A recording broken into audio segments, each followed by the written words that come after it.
Hello and welcome to episode 319 of the Awesome Comics Podcast, the place where the small press makes one hell of a big noise. I'm Vince Hunt, creator of Murder Road, and joining me as always is the creator of the webcomic Vanguard, Dan Butcher. Hello. And before we started the show, I actually made the statement that he's the most intelligent one of the hosts. I just want to make that clear now. I was talking about Tony Esmond. But was I joking or not? Who can say? You probably were. Fisto is with me though, so the amount of times when we get to the recommendation section, Tony, and you start mentioning things, and I'm like, I have no idea what he's talking. You know, like philosophy, I tell you what, it's a philosophy, and all of this stuff, and I'm like, fucking hell. We've got a bit of an educational recommendation later. Beautiful. That's what I've shown you it, haven't I? Fucking hell. Oh yes, How nice is that? Yes. And we also have a guest this week. Yes. One for the whole show. For a whole show. And one who was briefly on our epic 2-day sort of fest that was the Thought Bubble show last year. But he's here for the whole show this time. He's a writer behind such titles as The Black Rubric, Professor Elemental, Countless Short Tales, and the historical fantasy action epic Brigantia. It's our pleasure to welcome Chris Moll to the show. Hello, sir. Hi there. Hello, Chris. Hello, Chris. Hiya. So sensible, so calm, and sort of hello there. That's quite polite, wasn't it? Yeah, very polite. And he's been privy to. How long will he last? Some of the stuff that happened before the show. We'll see. Yeah, we'll see. Medically impossible, and we'll maybe talk about that off air again later. But yes, we're going to talk a fair bit about writing this week. We want to get back into the sort of like the trenches of making comics and like process and stuff. And Chris, you've done quite a few different sort of titles. Obviously, the successful Brigantia Kickstarter is just the sort of smoke of it is still lingering in your nostrils, no doubt. And congrats on that. Yeah, thank you. But there's lots of different sort of titles that you've done, whether it be like sort of historical folklore type things or steampunky or metal as fuck comics. I've got to say that because I'm a metalhead. So who better to talk about writing to? And we haven't got into the weeds of the writing process for a little while, have we, gents? So no, it's true. It's going to be a fun one. And do you know what else is fun? Comic Fisto. No, not Fisto. Not your introduction into the Masters of the Universe, i.e. the only action figure he will get from that line. You said to me, why have you bought Fisto? And I said, because it makes me laugh. Exactly. And then I put a picture of it on the Slack, and the only comment I got was from Claire Hemsworth, who just wrote, "Oh dear God." Yeah. Did he appear in the Kevin Smith one? Yes. I don't know. I've started watching that. Isn't that the one that Kevin Smith seems to be crying all over the place about? Oh, well, if you believe the internet, it's either the greatest thing ever, the worst thing ever. Never believe it. Yeah, blah, blah, blah, blah, blah. But probably right then. Yeah. To be fair, he does cry over a lot of stuff.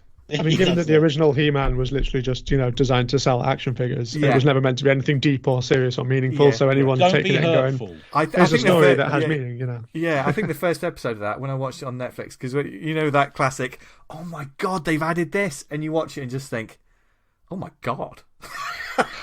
And I think there was a meteor heading to Eternia and he had to talk it down or something like that. What? There was some madness like that. But that sounds all right. But, I loved it when I was a kid. I've never seen it. I've never seen any of the cartoons. Oh, Tony. Yeah. Oh, stick with us, my friend. Stick with us. I've seen the movie. I saw that at the pictures. Yeah, that's a good one. No. Yeah. No. Dolph Lundgren. No. Yeah. I was... right. Because that's not like He-Man. Let's not get into this, because I was about to get into a whole tangent then about things. But I did have the sticker album for that film. Anyway. Yeah. But speaking of things that don't upset you, our lovely sponsors, Comic House, they help support this show. They probably listen to this advert and wonder at what point we're either going to start stop it, or go off the rails.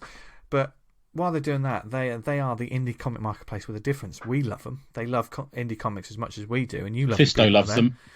Is that just, you should get a T-shirt with that on. And if you go to comichouse.com, there's a huge selection of titles on the database. For those who self-publish, you can list your books on there and start. It's another avenue to start selling your print copies straight away, as well as all the other avenues you got. But they also have a digital app, which is brilliant. We love it. It's like £3 a month. You get access to an enormous library of digital indie comics. This week's guest has a couple of things on there, as well as some of our past guests, and even us.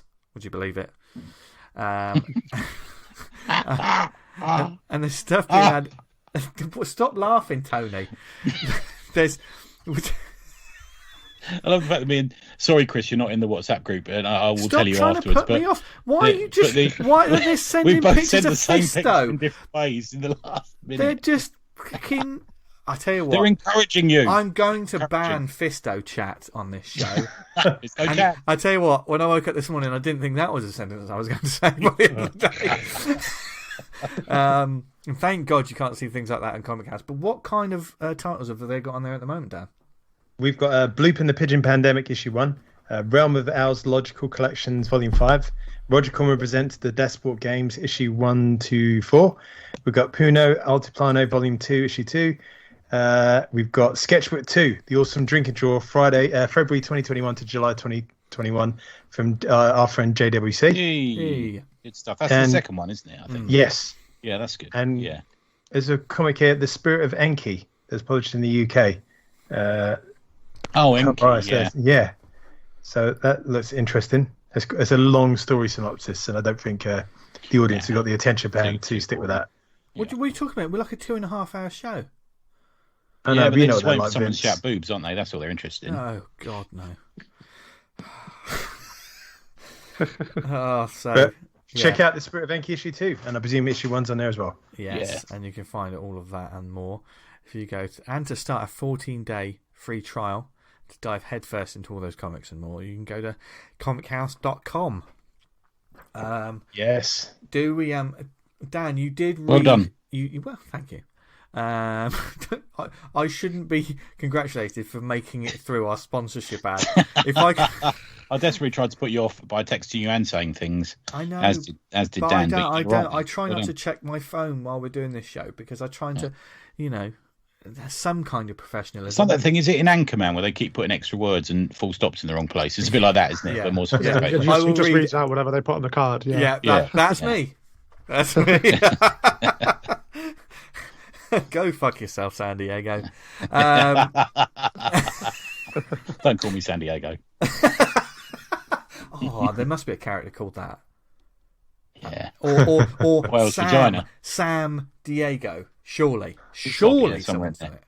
That sounds like a sort of a character would appear in the background tie-in. in Viper or something like that. Yeah. Sam Diego, here he comes. God, yeah. And like Chris says, there's a Comic-Con tie-in, so maybe there's a comic convention and Viper bumps in. There's a guy called Sam Diego who's like he's got to be some sort of pulpy sort of detective. Maybe wears Hawaiian shirts, like a gumshoe, but like Magnum. Oh, Dan, you need to put Magnum. Perhaps he's been hired to track down the identity of Viper. Yeah. Oh my God. Sam Diego. Fun fact for your listeners. This is how writing comics works. You just sit around and shit. Yeah. Sam Diego was the original name for Rockford in the Rockford Files. Do you know that? No. Are you being serious? No, I made that up. That's a load of nonsense. Oh, Jesus Christ. But I did have a question about writing, didn't I? Should I save that, Vince? Oh, yeah, we've got that big question, haven't we? Yeah. Well, we're about to start talking about writing. Yeah, writing. Now, obviously... Now, I mean, the fact that you asked me, Dan, like I have any kind of plan or structure or hold over this show from week to week, I think is adorable. Thank you for asking, Dan. Yeah, it's going all right. But yes, we're going to get back into the trenches of making comics. And we're going to talk a bit about process and writing and therefore also talking about the great work that Chris has been doing. But to start us off, to get us warmed up, Dan, you had an interesting question that you mentioned just before we started recording. I think let's just kick it, because this could be a little bit of a what's it? Blue paper topic in some. Yeah, get us going. This is a good one. Get us going. I guess we can all go around and take our turns and answer. Yeah. Let's see if I guess can first. more succinctly than I did before. When you come to writing a story or come up with an idea for a script, do you write it as in what you want to see in a comic, or do you write it as like what fans would want to see? So you'd make it like a fan service comic, and they'd want to see X, Y, and Z, and you make sure they're in there, or otherwise, how do you approach the script? What's your angle? I think. Yeah, I'll let you go first. No, Chris. You're the guest. You're the guest. Yeah. Plus, also because you've done a varied sort of like different sort of titles. I'm intrigued to hear your thoughts on this. Well, I mean, I guess from the position I'm in, I'm not like Tom King or Scott Snyder, where I've got people who are.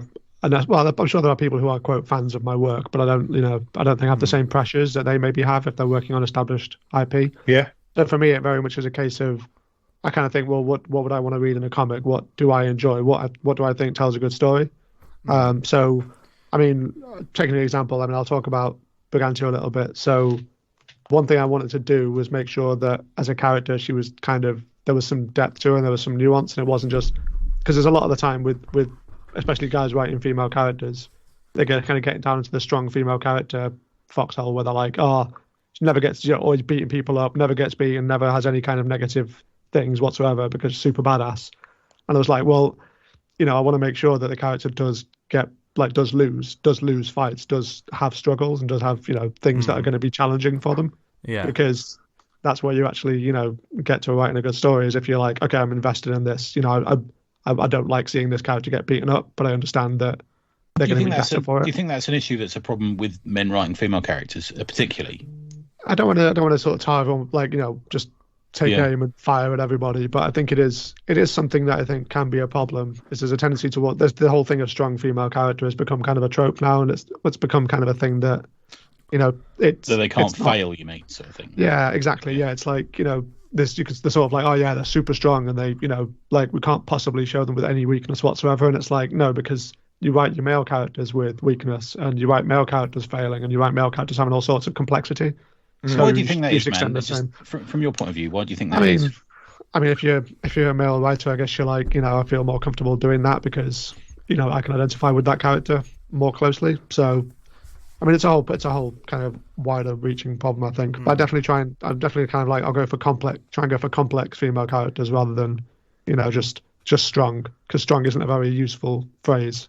Strong in comparison to what? What's it describe? Yeah, in comparison to what? What defines strong? Because you can argue that somebody who isn't going to go around punching people out, but weathers an absolute shitstorm of stuff in their personal life and really hard times emotionally, that's strong.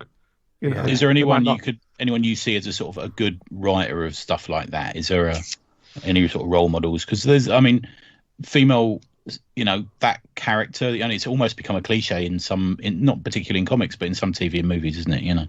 I'm a big fan of Rucker. I think Rucker writes great, vulnerable female characters. Yeah, he would definitely be up there, I think, as one of the people who sort of seems to know he knows what he's doing, and he doesn't he tries to give them some complexity rather than just Yeah, I mean, Queen and Country is a prime example of that. If you've read that, it's an amazing series of it. A really damaged woman. She's nothing ever. Things work out, things don't work out. Her personal life's a mess. Her work life can be a mess. So you want that. You want that 3 dimensions to a character, don't you? Yeah. I mean, so the classic sort of if you go to the sort of TV trope of the TV detective, do you know what I mean? No matter who they are, they're always they're great at their job, but everything else is an absolute car wreck, isn't it? Do you know what I mean? Like, these characters have all of these different layers.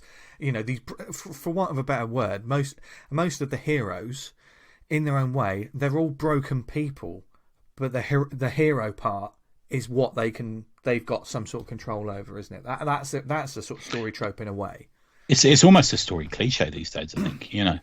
To make them successful in one way, they've got to be damaged in another way, almost sometimes. I think. It's a current thing, isn't it? Yeah. But surely that defines having heroic virtues. You can't just be heroic. You've got to kind of like strive against adversity, and if you don't put your characters through adverse situations and watch them change and grow and struggle against what they're put up against, I don't think you'll struggle to find. Yeah, it's how it's done. It's going to be how it's done is the best way, isn't it? Yeah, I mean, like it's going to be very sort of one note, isn't it? It's just going to be they're always going to be competent and they're always going to react to things the same way. Yeah. I mean, what's interesting about that? Yeah. They've got to have something dark. I like a darkness to a character. You know? Yeah. I mean, I think one of the great failings, for want of a better word, of a character like Superman is because they created them to be this sort of perfect being. You have to end up sort of creating things to bring them. That's down. why we got kryptonite in it. That's why kryptonite appeared. Yeah. But I think that's it's an interesting topic. See, immediately we joke and we laugh, and then we spiral off, isn't it? Yeah, we joke and we laugh, and then we're like, "Holy shit, this is a real topic we can get our teeth into here."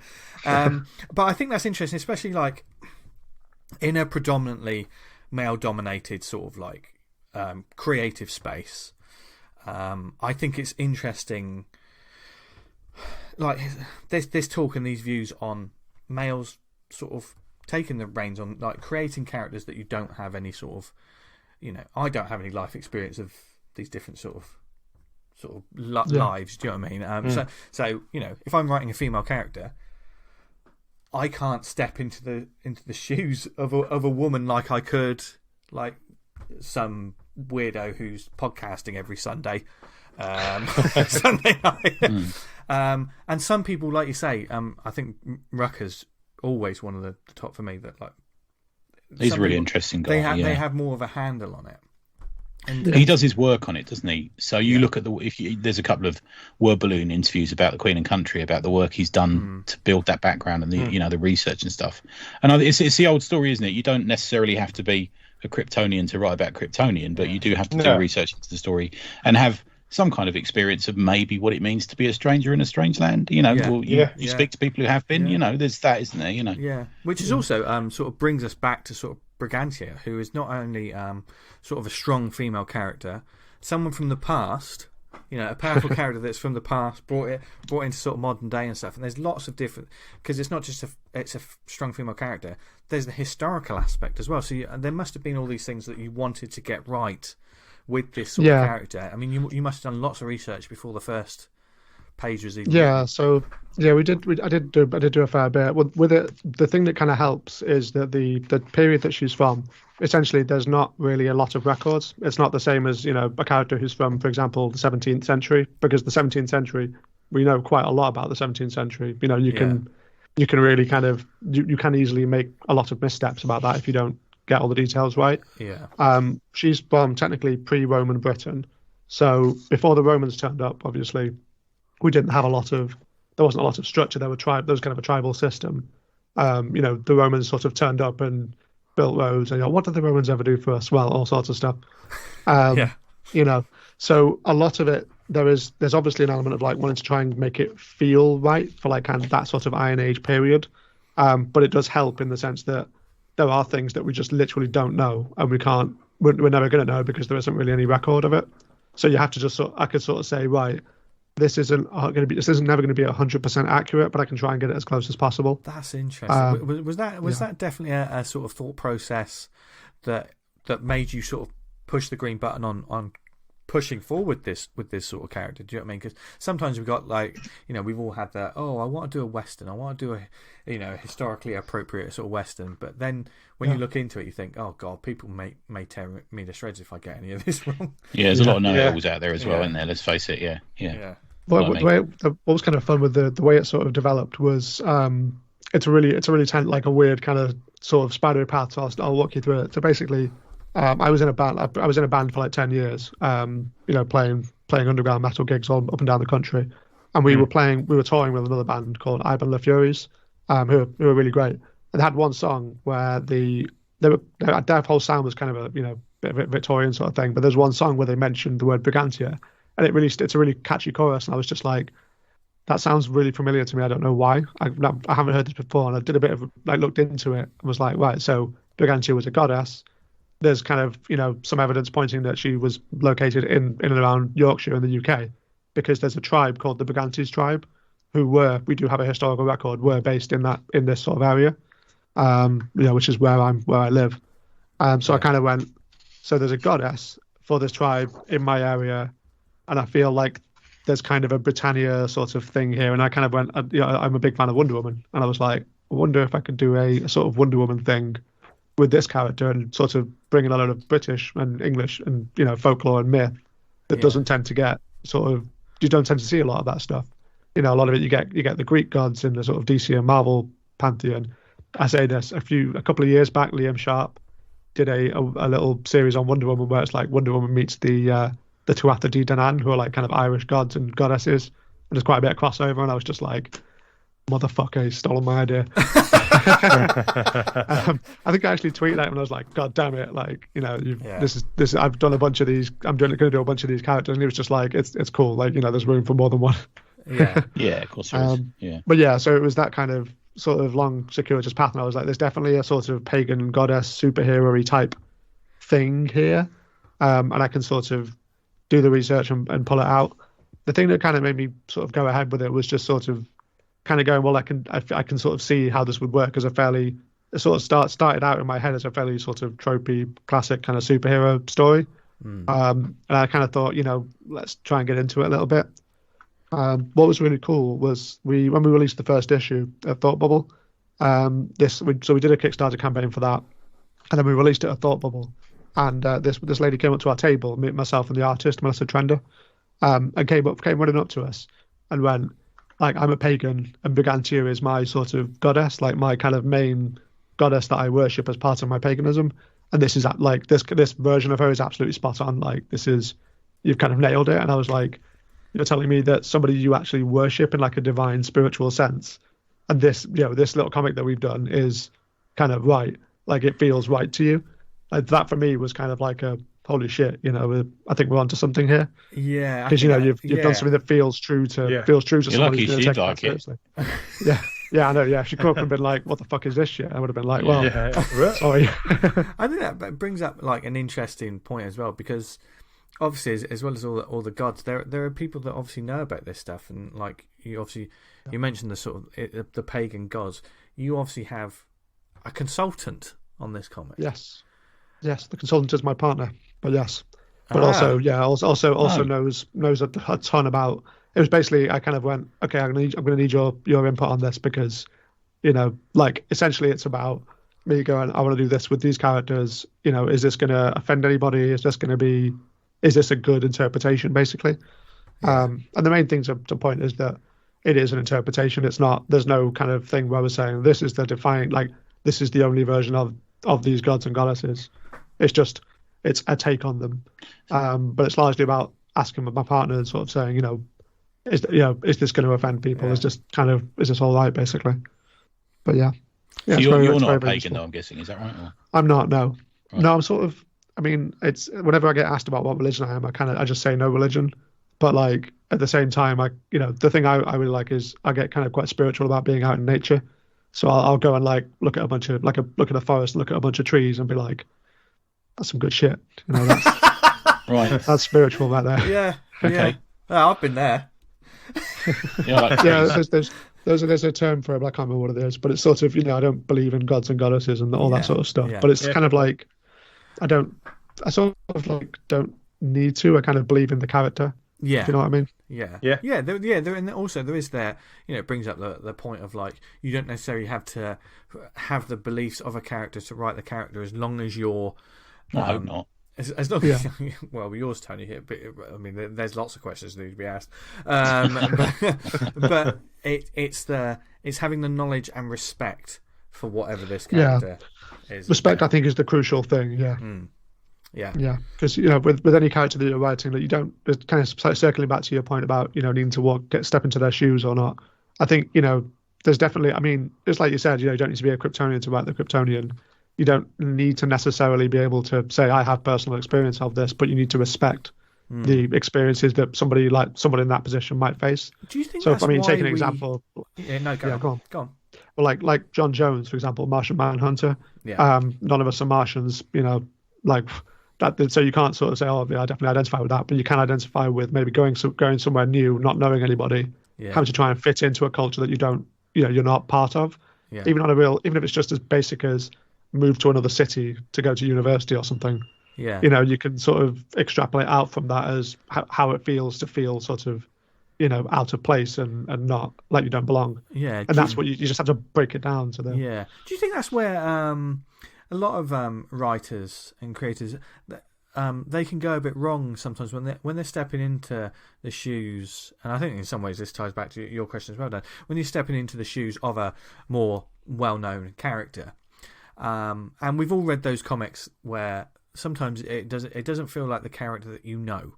It feels like they're writing their own, like you say, bring out the Martian inserting themselves. Yeah, bring out that Martian Manhunter. The way you've said it, Chris, is perfect. That's kind of that's how you should write it. With someone who writes the Martian Manhunter that is going everywhere around the world and taking selfies and things like that. That would come across as like, what?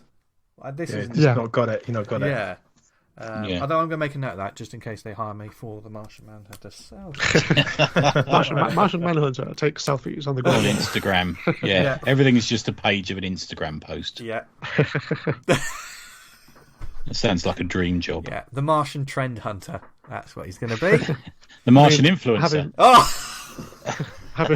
Having read that the more relatively recent Steve Orlando Riley Rossmo one, I cannot imagine ever trying that was perfect. I don't know if you guys read that, but it was just such it great, was good, lovely art. so good. Yeah. I mean, I tweeted about it afterwards, was like, this is just incredible. And Steve was like, yeah, thanks very much. But it's generally I can't picture trying to write Martian. I'd have to wait until I've forgotten about it and go right now. I'm going to try and do Martian Manhunter. Yeah, an artist like Riley Rossmo as well on something. It's like forget about it, isn't it? It's like it's such a visual.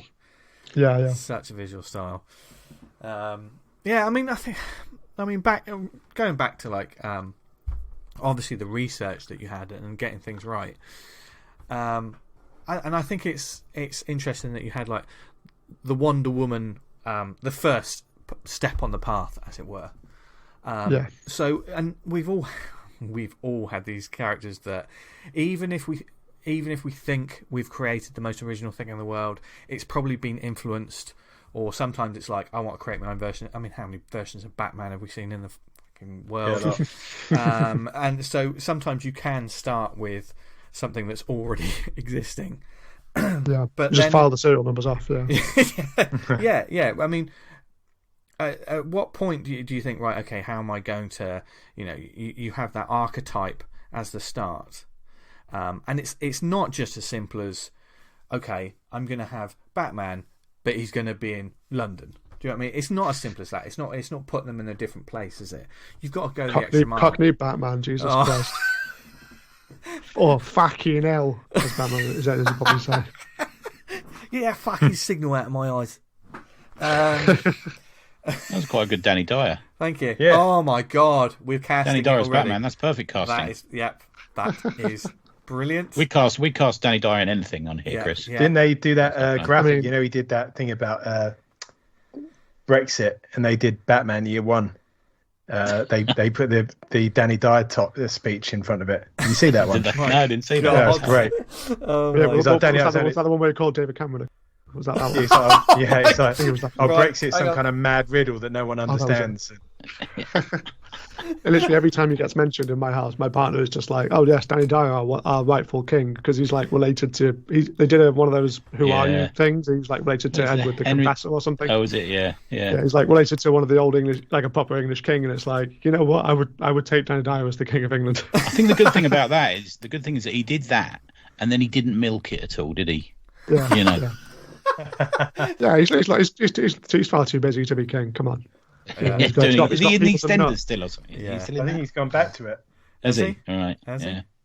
I mean, That's a shame because I lost to movies. Oh God, yeah. The amount. I mean, there's going to be weeks that go by the way that the DVD section of your local Asda doesn't have a Danny Dyer straight to DVD film appear on it. My claim to fame is I know an extra. I work with an extra that was in Danny Dyer's Devil's Playground. Oh, I've seen that. Yeah, I've seen that. Yeah. That's one of the Two slightly better degrees ones, of Danny Dyer. Isn't that where 7 people wake up and there's no one else about? It's an abandoned city or something. Is that right? No, I think it's like a zombie thing. Oh right, okay. Doesn't it Yeah, have Craig I did watch it. Fairbrass in as well, I think? I love It a does. Craig Fairbrass Yeah. movie. Yeah. Rise of the Foot Soldier 4, classic. Anyway, back to comics. I'm going to go to. You've got a script for you, Craig. Cockney Batman then. Yeah. Script for you, Craig. What is it? Please don't be another fucking football hooligan. Oh, yeah. Who does a lot of cocaine. Yeah. Yeah. Oh, here's again another one. Oh, well. I'll do it. Yeah. Yeah. But when you have that sort of archetype and you start with it, you've got to go the extra mile to make it sort of different. I mean, I think obviously with Brigantia, you've got a genuine sort of, I want to say, historical figure to go from, but it's a sort of it's a mythical historical figure, isn't it? So it's not. Yeah, what's interesting is that we kind of, for the look of it, I mean, Mel Trender takes a lot of credit for how the character looks, because obviously, like they were the artist. I just sort of went, here's my idea, and they were like, okay, well, we'll look at it. There is, if I recall correctly, there's one sort of existing statue. There's one, like, it's from Roman times, but there was a statue of what we believe to be Brigantia. So the statue has has a spear and has like a globe of victory. So they kind of, what happened when the Romans came in, I'm not going to go into in depth with it. When the Romans turned up, what they basically did was, instead of saying, stop worshipping your gods and worship our gods, they kind of syncretized local pagan gods with the Roman pantheon. Yeah. So Minerva is the Roman goddess of victory. And Minerva was always depicted with a spear and a globe. So they kind of went, okay, well, we can just sort of like stick Minerva on top of this god that they've got and like convince them to carry on worshipping them, but it's a Roman one now. It's like a bit when they merged 2000 AD with Tornado. It's a bit like that, isn't it? It's exactly like that. Yeah. 100% identical. Yeah.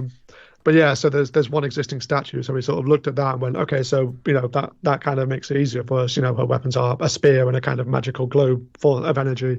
And then we looked at, like, there was a bunch of stuff in the British Museum with, like, kind of Iron Age dress and Iron Age outfits, and Mel kind of looked at all of that and sort of took it and gave her this really cool look with like the big wolf cloak, and the kind of Celtic sort of style. And I think genuinely, I mean, I know I'm saying this because it's my passion project and I really care about it. I do genuinely think it's quite an iconic design. It looks like, she doesn't look like any other character I've seen. Yeah. That's one of the keys to make it individual, isn't it? To make it like a unique sort of character. And it's cool for me that I can look at the evidence, like the historical stuff. I can look at the statue and be like, yeah, that's where we took it. That's where we got inspiration from. It is based on things that we have done research on. It's not just plucked out of thin air. Yeah. How do you find the research stage of things? Do you enjoy that? I mean, some people. I love it. Yeah, I love it. I really enjoy it because it's the part. Basically, it's my favorite part of writing, because it means I'm not actually fucking writing. I'm not having to sit there and smash words together and try and make panel like layouts work and trying to think about some dialogue that's not awful and generic. I'm just like gonna come, like, read a bunch of cool stuff, make a bunch of notes. This is fun. Do you include images from your research in the script and stuff? Do you? Or? Depends. I mean, it depends what I'm doing. Like, sometimes I'll link to stuff, and I'll, like, I mean, taking as an example, for the Black Rubric, because obviously the research for that was, I didn't have to do as much because a lot of it was based on me, like I said earlier, being in a band for 10 years and playing shitty underground metal venues and like being on tour and like trying to, go into a fucking horrible toilet and get changed out of your normal clothes into your stage clothes, which in my case weren't quite as elaborate as like corpse paint and spikes and all that stuff. Yeah. It was a shirt and a waistcoat, but it was still, I'm trying to like balance so I don't stand on the floor that's covered in, piss and booze and all sorts. Yeah. So yeah, a lot of that was based on lived experience, but there was still instances where I wanted to place it in real places. So I kind of linked the artist Katie in the script to. I was like, okay, so this band, they're doing a little tour. They're going to be playing this venue. There's a venue in Montreal that looks like I've looked it up. They do metal shows. This would be appropriate. Here's what it looks like. Maybe we can work it in, in the establishing shot. Yeah. It's that sort of thing. Where sometimes I will, if it's something I'm like, I feel really strongly sort about. Of size and it's easy to describe a band playing, but you want the right venue for that. Yeah. You don't want a huge arena, and you don't want just the corner of a pub, do you? It's got to be right. It's the right size. Yeah, and I sent her a bunch of shots of like there's particular bands that I was like, this is the vibe I feel like our band would have. Like, for example, there's a band called Behemoth. Anyone familiar with Behemoth? Oh, I fucking love Behemoth. Yeah, it's so great. No. It's so great.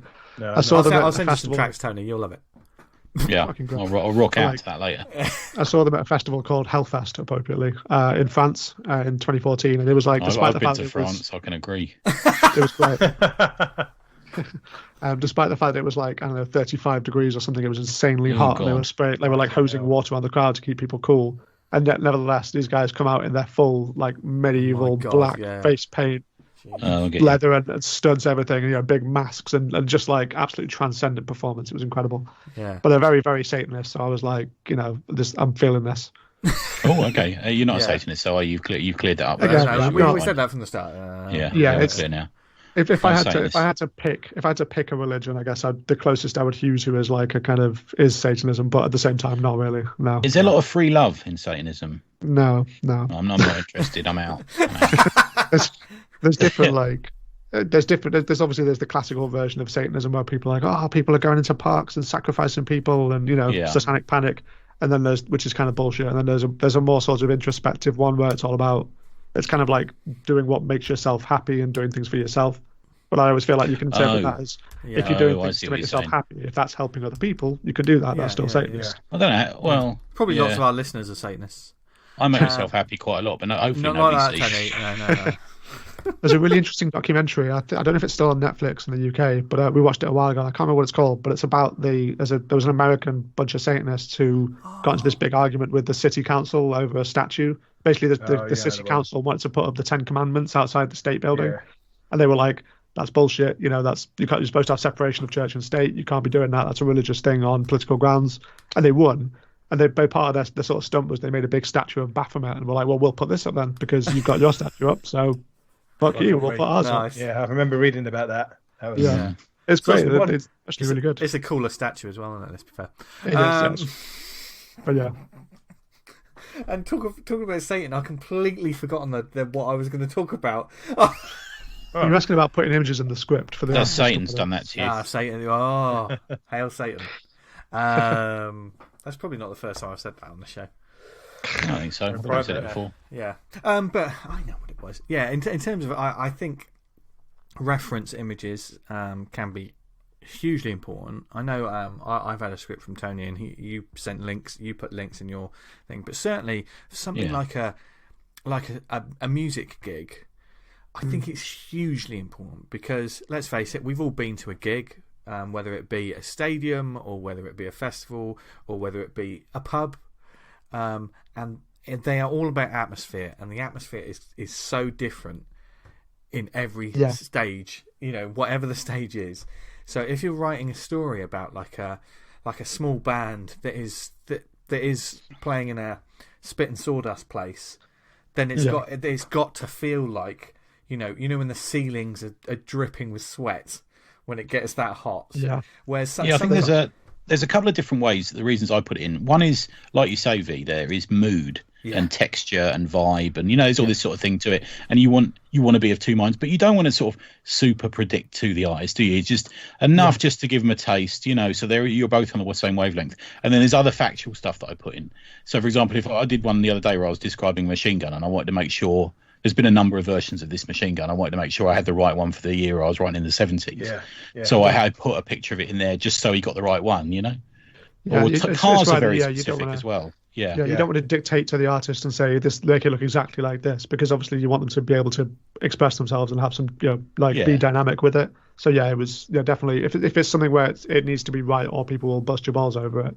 Yeah, so there's almost these two sides to it. But I think you're right. I think just especially these days when with the internet we communicate with people all over the world who are sometimes artists we might not I've worked with artists, I've never met them, so sometimes it's nice to be on the same wavelength as them, and just almost like a mood board kind of thing. I know you've spoken about that before, Dan, haven't you? You give like a series of images, and I know with your stuff that's very important, isn't it? If you were working with, especially on Viper, if you were working with someone else, there would be a mass of stuff you'd probably send them. You want to try and guide them, but not kind of like dictate, domineer too much. Dictate. It can be a tricky one, a fine line. I think certainly when you start collaborating with an artist as well, when you haven't formed that shorthand, I think. My scripts are shorter with people. I'm working with Falpy on our 11th comic at the moment, and my scripts are shorter because we both get each other and we chat on the phone and we know what we're talking about. So Do you find that with your work, Chris, that like when you know an artist more, those reference, are your scripts sometimes less descriptive in their narrative? Yeah, I mean it does depend if you have that familiarity with them or not. I mean, a lot of the time the stuff I'm writing, I'll if I haven't like started on a project, so I haven't got an artist lined up for it or somebody in mind. Obviously, I'm not writing it for anyone in that case, so I will tend to be a bit more like, okay, I'm going to go a bit heavier on the detail. I'm going to be a bit heavier on the description because I want to make sure that I can, if I do end up working with someone I know, I can go back in and take that out. So you're quite happy with working on a whole script before you then look for an artist, or will you have sort of started putting feelers out when you're working on? I mean, sometimes the mood takes us, doesn't it, Chris? Sometimes you have to get it down. What it tends to be is that I will, sometimes.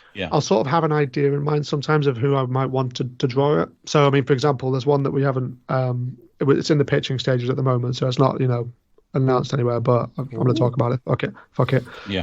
We're getting the pitch together, but for that one, it's so basically it's a period drama set in the 1970s about a small town ice hockey team, but specifically it's like a murder mystery. So the star player of the hockey team is found dead, and it's like trying to figure out who's done it. So it's basically, have you ever seen the film Slapshot? Yeah. Fucking love that movie, but I basically was like, I love that film. That's I'm one of those I'm a big hockey fan. on my radar. Film, I haven't watched that yet because that's the. No, I've not seen that one. If you've not watched it yet, that's do you know what? It's not been on brothers, telly for donkey's years. I watched it on a screening. I saw a screening of it when I was like 14 or something, and we fucking loved it because it's proper. There's a lot of puerile humour in there and stuff like that, isn't there? It's quite nutty. What's great about it is it's just what I love about it is it's authentic as shit because like I mean I play hockey, like I play hockey recreationally, ice hockey I should say, and I know like every hockey player knows Slapshot and kind of gets the references and gets what it's about. We've all sort of seen that. Yeah, so, if they go in saying I like the Mighty Ducks, they're out the door, aren't they? Kick them out. I mean, fun fact, like when I haven't played one in a while, but obviously recreational hockey, you go and play games. So we went to play an away game somewhere in, where the fuck was it, Grimsby? Just the rink was the size of a fucking toy rink. It was ridiculous. But it was one of my first games. I hadn't scored yet. I got a penalty shot. So the entire other team's bench, like they were sort of all chirping me and being like, Charlie Conway from Mighty Ducks, like trying to put me up. And I just went in and scored, and then fucking skated past their bench and like gave them the finger. So it was like, yeah, fuck you, I scored it. So yeah, I mean, but yeah, definitely Slapshot is like the hockey players' hockey movie, because it's full of swearing and people being crude and all that stuff. I mean, then obviously, I mean that's clearly you have this love of this sport, and then has that always been? Oh, I'd love one of my things that I want to write. I want to because we've all got that list, haven't we? It was weird. I think I just came up with the name of the hockey player. I can't remember where it came from. I was just driving to work one day and I was like, man, that's a good name. That's a hockey player's name. Like that's a 70s hockey player's name because they all have ridiculous nicknames like that. Was it Sam Diego? Sam Diego. Is it It Sam was Diego? not Sam Diego. But it should have been. Yeah. And I was just like, I wonder. Yeah. I mean, the manager's based on a couple of real life hockey coaches who are complete fucking pieces of shit. Like they, there's this one guy who it's hilarious because he's in the NHL, so he coaches major league. You'd think he'd be professional, professional hockey coaches. You'd think they'd be quite diplomatic about stuff. Yeah. And he's done press conferences where his team hasn't played well, and he's come in, sat down, and they've gone, how do you think that went, coach? And he's just gone, fucking terrible, and walked out. And they're like, okay, Jesus. I like him. I'd support his team. Yeah. I mean, he's awful. But yeah, it's definitely that kind of swearing and Do you support an English team? Do you? Is there an English team that you support? Yeah, there's. So I mean, how I got into it because I moved to Sheffield for uni, and Sheffield has the Sheffield Steelers. Who've been around since like '91, I think. So yeah, like they're quite a big team actually. I mean, in terms of obviously ice hockey is a minority sport in this country, but they get about. The Sheffield Arena can hold about I think 10,000 people, and we've had crowds of like 9,000-10,000 before. Yeah. It's pretty good. At the moment, Sarah Harris is extremely. Yeah, she's screaming now, isn't she? Yeah, because she is an epic. She's got a box. She's got a season ticket, I think, isn't she? Last week's guest. Which team does she support? Do you know? The Swindon one, whatever the Swindon one are. Oh yeah, okay, yeah. They're in a league slightly lower down, but yeah. No, good for her. Oh god, there's going to be an ice hockey conversation if you two ever meet. Ice hockey war. I mean, if you'd said Nottingham Panthers, I would have been like, no, get the fuck out of my sight. Like they're the rivals, we can't stand them. Oh, right. Is it like Millwall West Ham? Is it proper kick-off? Local derby, yeah. I mean, Yeah. not really, because hockey fans aren't really the same as like. I mean, Not sort of murderous, are they? I suppose. Yeah, it's No. like get the fuck Yeah. out of my sight. Travel safe. No. Yeah. Yeah. But it's definitely I've been to one or two like away games that we played in Nottingham, and it's a hostile environment. Jesus, they're just all booing and going at you, and it's like, just calm down, because it's quite an aggressive sport, isn't it? Yeah. People smash through the stuff. So yeah. So how much? I mean, we're not going to go too much into spoilers because obviously it's the idea. I'm already sold on the idea. It sounds great. I mean, murder mysteries are always an interesting thing to do in comics, anyway, aren't they? I thought it was something I hadn't done before. And I was like, I love kind of Murder She Wrote and that sort of thing. Like, of like mystery stuff. Knives Out is fantastic. And I was sort of like, I want to try and challenge myself and write something like I haven't ever written a murder mystery, and I sort of. I feel like it requires kind of a cerebral mind of being like, right, I'm going to lock in exactly what happened, and then work back from it so that it's not too obvious. Gotcha. Yeah. You kind of like with murder mysteries, the process is you work out like so and so did it with a candlestick in the kitchen, and then you walk it back from there and try and make it more convoluted and tie things up. Is that how it works? Well, what I did was I basically had about 4 or 5 different options for how it happened, like what actually happened in the story. And I went, right, I'm going to write all of these out as these are all different possibilities for what could have happened. And what we ended up doing, I mean, I was working on it with Hugo Boylan. I think you've had on the show before. He was sort of editing on it. So I kind of was like, right, can I get I need some input on this because I don't know if it's going to be any good. I want someone who's going to look at it and say, you fucked this murder mystery up, or this is all right. So what we ended up kind of doing was we sort of thought, well, we might as well introduce the idea of there being multiple different ways of doing it. So Rashomon, the Kurosawa film. Yeah. Yes. Yeah. So the whole thing of that is it's become a psychological theory now, the Rashomon theory, which is it's a legal theory. It's in law. Legal. It's used in courts. Yeah. I'm sure it's psychological as well, but yeah, definitely, yeah, where people will have different recollections of an event. So everyone's personal experience will differ based on how they observed something. So one person, like 2 people, will see the same event, and they will each have a different view of what happened. So it's like a room full of unreliable narrators, and yet there's fact in there somewhere, isn't there? Really? Yeah. Well, yeah. You have to sort of put it all together from all the various different accounts. Yeah. But yeah, so we thought we could kind of bring that in and have it kind of keep people guessing as to what the actual truth is. Is this for like an OGN? Is it a mini series? Is it a one and done kind of? I wrote 4 issues because I thought it's quite a tight story. Yeah. So 4 issues, but that could easily be an OGN depending on. I mean, I know it's going to depend on how the pitching process goes and who we can give it to. And, if they say, "Oh, we just want to do it as a one-off graphic novel," sure, okay. I think with these sort of mysteries as well. I mean, this may be a controversial opinion. I'm sure there's some fantastic mysteries that are done in 20 pages, 30 pages. But I think sometimes for a decent mystery, you need that. It needs to stretch out. You need to sort of pull the reader in. So it needs to destabilize the events as well. Destabilize how things are going on in the setting, because you need if somebody's poking around asking questions, people are going to start getting nervous, and that's how you sort of shake things loose. I mean, the also needs to be on a regular. Detective thing is like keep asking people questions until someone cracks. I think it needs to be on a regular release schedule. Otherwise, people will guess it as well, or not catch up with it each issue. Yeah, I think that's some of the problems. There's a lot of facts in one, isn't there? Yeah. There's a lot of the problems with sort of the wonder of the internet and social media and stuff. If you're doing any kind of thing, there's a million theories, and there's probably a few people that got it right. But you just have to shut your mouth and let them read it. Otherwise, it just becomes lost, doesn't it? Where everyone gets it and they pretend. And I don't think people should sort of say, "Oh, some people come out and go, yeah, there's a lot of theories, and there's 1 or 2 people who've got it right." I don't think they should say that. No, to stay silent. What's a good example of one for you guys? I mean, obviously the ultimate one is probably Watchmen, isn't it? Yeah. Sit. I mean, the online theory type thing that goes on. I think the latest one's Game of Thrones. Obviously, the amount of. I mean, more sort of from a mystery. A mystery. Okay. I mean, it's not. It's a little while ago now, but there was a remake of Murder on the Orient Express, Yeah. The Agatha Christie. And I'd somehow never seen the original film or read the original book. And like, I swear to God, my fucking house, we watched the trailer. My house, I was like, oh, this looks really cool. Cast is really good. The housemate walks in and goes, oh, if you want my opinion, they all did it. Like, as a joke. And then I was like, okay, yeah, whatever. I just thought he was joking, yeah, fine, laugh it off. Actually watched the movie. Turns out they all did it. And I was like, you fucking piece of shit. Like, spoil me without me even realising. Yeah. What about in comics? Spoiler on a really old book, by the way.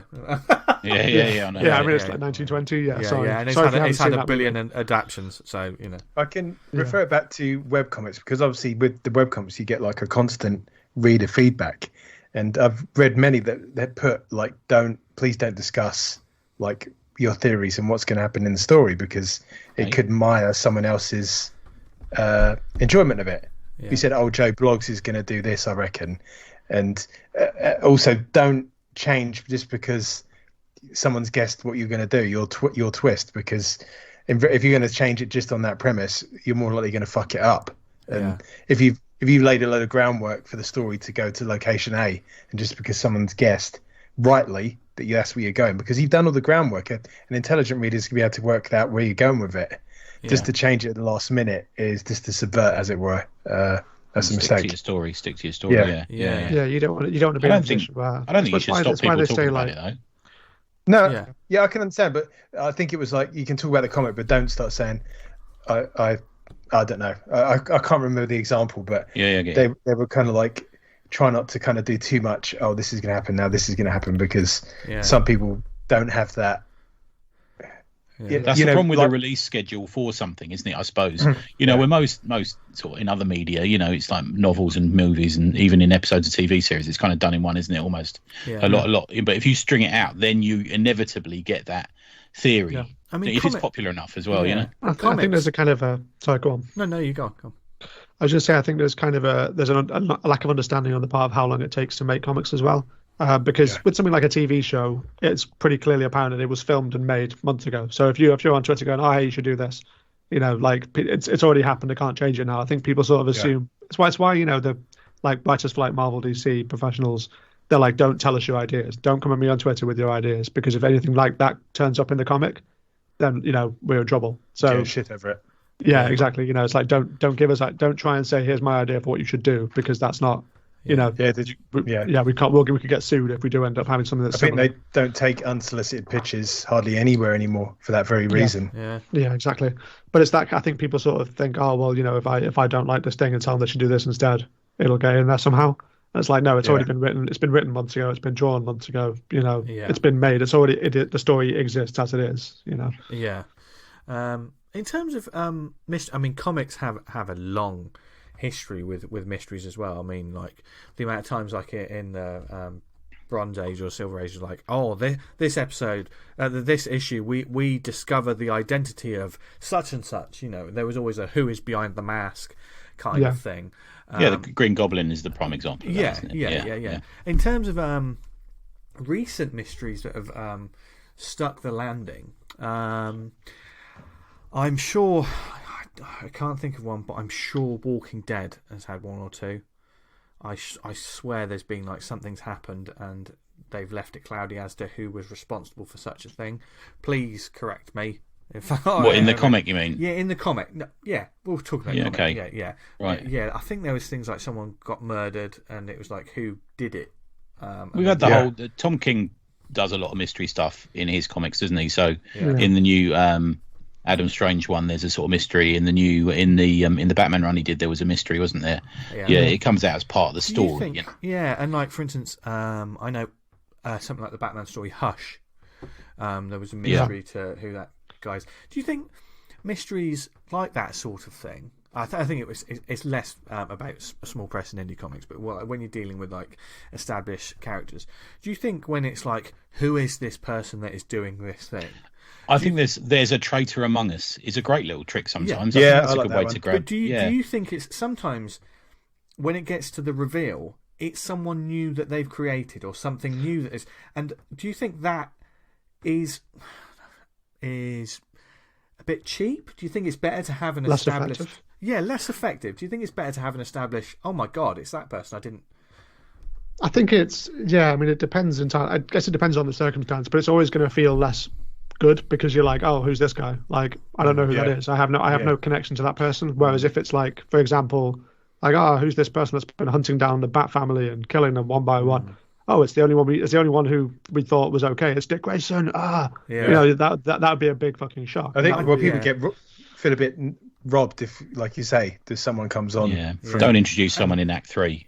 Don't do it. I think Batman is the one where people feel more comfortable doing those kind of missions. It happens over and over, isn't it? It was like the Red Hood. When the Red Hood first arrived, wasn't he? No one knew who he was to begin with. Am I wrong? There's lots of it goes on, mate. And that's you can only really do that once. Is the thing. Like you can do Red Hood. Turns out he used to be a Robin. Like you can only really pull that trick once, and if you try and do it again, it's sort of like you've already done that.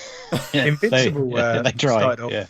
Invincible started off with I don't know how the TV series starts, but in the comic, people they're being killed like the stand-in Justice League, and you don't know who it is, and it's only revealed later it's Omni-Man. Yeah, and I think I watched the first episode or two of the series, and I was sort of surprised because it's been years since I read Invincible. I remembered Invincible being a lot more mysterious and playing it close to the chest. And then I'm not going to spoil it, but like in the animated series, they go there quickly, straight away. And I was like, oh right, okay. Yeah. The series is fucking great. I love this series, but they don't fuck because the comic. The comic's drawn out like for a while. Yeah, it takes a while, doesn't it? It's almost like it's the first act. The first. Is it like issue 6 or issue 7 when you get that bomb drop, doesn't it? It takes, which in comics terms is half a year. We always have to remember this sometimes, don't we? Like you just sort of think, oh, it's the end of the first trade that you find out this person was really the killer or this person was that. But when it was coming out, it was half not for the Wednesday Warriors. It was half a year. Do you know what I mean? And, I think it must be really hard if you are like the writer and you're doing that because you're like, I really want people to know what's going to happen. Like I want people to find out and like go, oh shit, it's that guy, and you can't say anything. Yeah, and someone like Kirkman was almost in the with Invincible. He was almost in the best position to do it because he's creating something that's getting a cult following, and he certainly did it. Dan, I know he did it quite a few times over its run, doesn't he? A lot of these sort of things of what the hell is going on. But it was a cult comic, and you didn't have the Marvel or DC fan cult. I think you can add the mystery thing as part of a bigger storyline as well. It doesn't actually have to just be a mystery. Do you know what I mean? A mystery. Complete. You wouldn't put it in the mystery section of the bookshop. There's almost these things that you can use. You look at the New Teen Titans. Who the traitor was in the New Teen Titans in the first few episodes of that, issues of that was great as well. It took you a while to work it out, but it meshed in with it being a larger superhero soap opera epic, didn't it, as well? It can. I think part of that as well, I guess, is it ties into comics as a medium because the whole thing was get people to buy the next issue, put something in that makes them want the next issue. And it goes down further than that. It goes down to like a macro level. But the way I've always thought about it is like there's got to be something to make people want to turn the page. So you've got to be like, I want to see what's going to happen next, and just assume that you've got to keep people's attention every single page. Yeah. I mean, sometimes you can't really do that because if you've got a conversation that needs to happen and it's going to take more than one page, you can't have. It's like you've seen the Aquaman movie. Yeah. Don't get Tony started, but yes.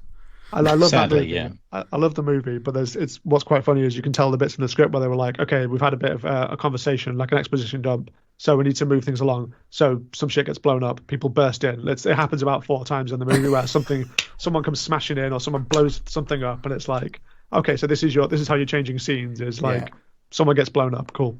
Exposition, action scene. Exposition, action scene. That's the trope of a lot of superheroes. I love it, but it's just really kind of like it's the same thing happens a couple of times in a row where just a big explosion and the bad guys show up, and it's like, I don't mind because it looks great, but yeah. So from a point of view of moving just quickly back to comics, who would you say your influences are as comic writers? Do you have many? Tough question. I mean, in terms of the thing with it, when I got into comics, I say relatively late because I read a lot of Asterix and a lot of Tintin when I was growing up. So I definitely like Band S&A was very much how I got started on them. And with those, it wasn't so much like I wasn't like, oh yes, I admire Herge as a creator. Because I was a kid, I was just like, I like Tintin. He has a dog. The dog is cute. That's interesting because it gets a lot of people into comics, but not necessarily into the Asterix. I mean, there's going to be lots of people who correct me here, so I'm just going to be clear about this. Lots of people go, oh, Asterix made me want to start making comics. They didn't always say Asterix made me want to start making comics because I loved the writing. I think maybe they would say the humour. Yeah, I think they might say that. I mean, yeah, for the most part of that fun. is the translations are absolutely fantastic. It's kind of become apparent that like the newer ones, obviously, but it's a shame. Like the lady who was I think it was Anthea Bell, her name was, who did all the translations for the ones I all read when I was growing up, and they're fantastic. They're just so funny. But yeah, it wasn't. That was how I sort of got into the idea. I was like, I'm reading comics, and then I got into manga when I was a teenager. So I read a lot of Akira. Nice. So I guess Katsuhiro Otomo would definitely be up there. But again, it's because it's not English language. It's sort of how much of this is the original author's writing, and how much of this is the translator interpreting it. Yeah. And again, the translator's probably doing a fantastic job. Yeah. But it's what's interesting is like I'm a huge Akira nerd, so I've got the Dark Horse editions, and I was like, there's a coloured version that Marvel did. Or they didn't finish it, but they did a bunch of them. I was like, I really want to try and find copies of these. Because in like every European comic shop I've ever been to, they have them, like all of them, in whatever language you're in there. So I've seen them in Danish and in Spanish and in French, and you can never find them in English. And I found one. I think it is a slightly different translation, but like I know that because I've read them so many times that I know exactly where the words are. Yeah. Gotcha. But yeah, so yeah, Otomo I guess would be up there. I read a lot of Dragon Ball Z, Akira Toriyama. But again, it's not so much. I wasn't like, oh yes, these writers inspire me. It was just I like their stuff, and it's getting me into the mindset of reading comics and liking comics. Okay. I mean, it changed me to say it now. I mean, the first sort of time where I kind of went, oh, I'm going to pick up this writer's work because I like it, because I got into American comics from reading Green Lantern. So around about the time when Jeff Johns was doing the, all the sort of Green Lantern Rebirth, Secret Origin stuff, I basically bought all of those. But it was definitely that was sort of where I kind of went, oh yeah, I'm going to start reading American comics, and that was the point where I kind of went, maybe I can try making my own Scott Snyder would definitely be up there as an influence because he's had a really good balance of doing the big mainstream DC stuff and also doing interesting indie things as well. I mean, Scott Snyder, I think is doing a great thing, and his New 52 Court of Owls run was fantastic. That Batman run was just great. Oh, that's probably the first time where I was how many issues did he do of that run? So many. Tony, you're the encyclopedia. You're the pub quiz favourite. How many did he do in the New 52? He did the Batman with Capullo, wasn't it? And they was did they leave just after the Joker story, or did it go? They did. I think there was just about 8 volumes on my shelf somewhere. I don't know. It's quite a lot. Yeah, it did quite a long run. It is a good run. He's done some other Batman stuff since, hasn't he? I know. And he's become the latest. Almost like the Mark Miller, because there was a recent lots of releases. There's lots of Scott Snyder albums coming up with lots of Comixology thing. Yeah. Is that like 8 different comics? I think with 8 different people. And a part of me was just obviously I'm happy for you, Scott Snyder, but Jesus fucking Christ, if I could just go, I've got 8 projects on the go at once, I'd be a happy man. Is that the Comixology thing? Yeah. That's because it felt very much like when Mark Miller was coming up with Chrononauts and is it Huck? That was the other one. Remember when he launched all of those titles? It felt very similar. It's like a big name writer. That was a big move by Comixology, I think. There. Yeah. Interesting. Yeah. I mean, it's obviously taking a chance that Scott Snyder's got a big enough following that people are going to go, yeah, we'll read this because Scott Snyder's writing it. He's picked really good collaborators. So he's got Tula Lotay. They've got a few cool, didn't they? Francis Manapul and Capullo's on one of them, and he's got a lot of really good really good people that he's working with. Yeah. But yeah, it's definitely a bit of a gamble in that people are going to read 8 different Scott Snyder stories. Yeah, and do you know what? Let's be honest when it comes to stuff like this.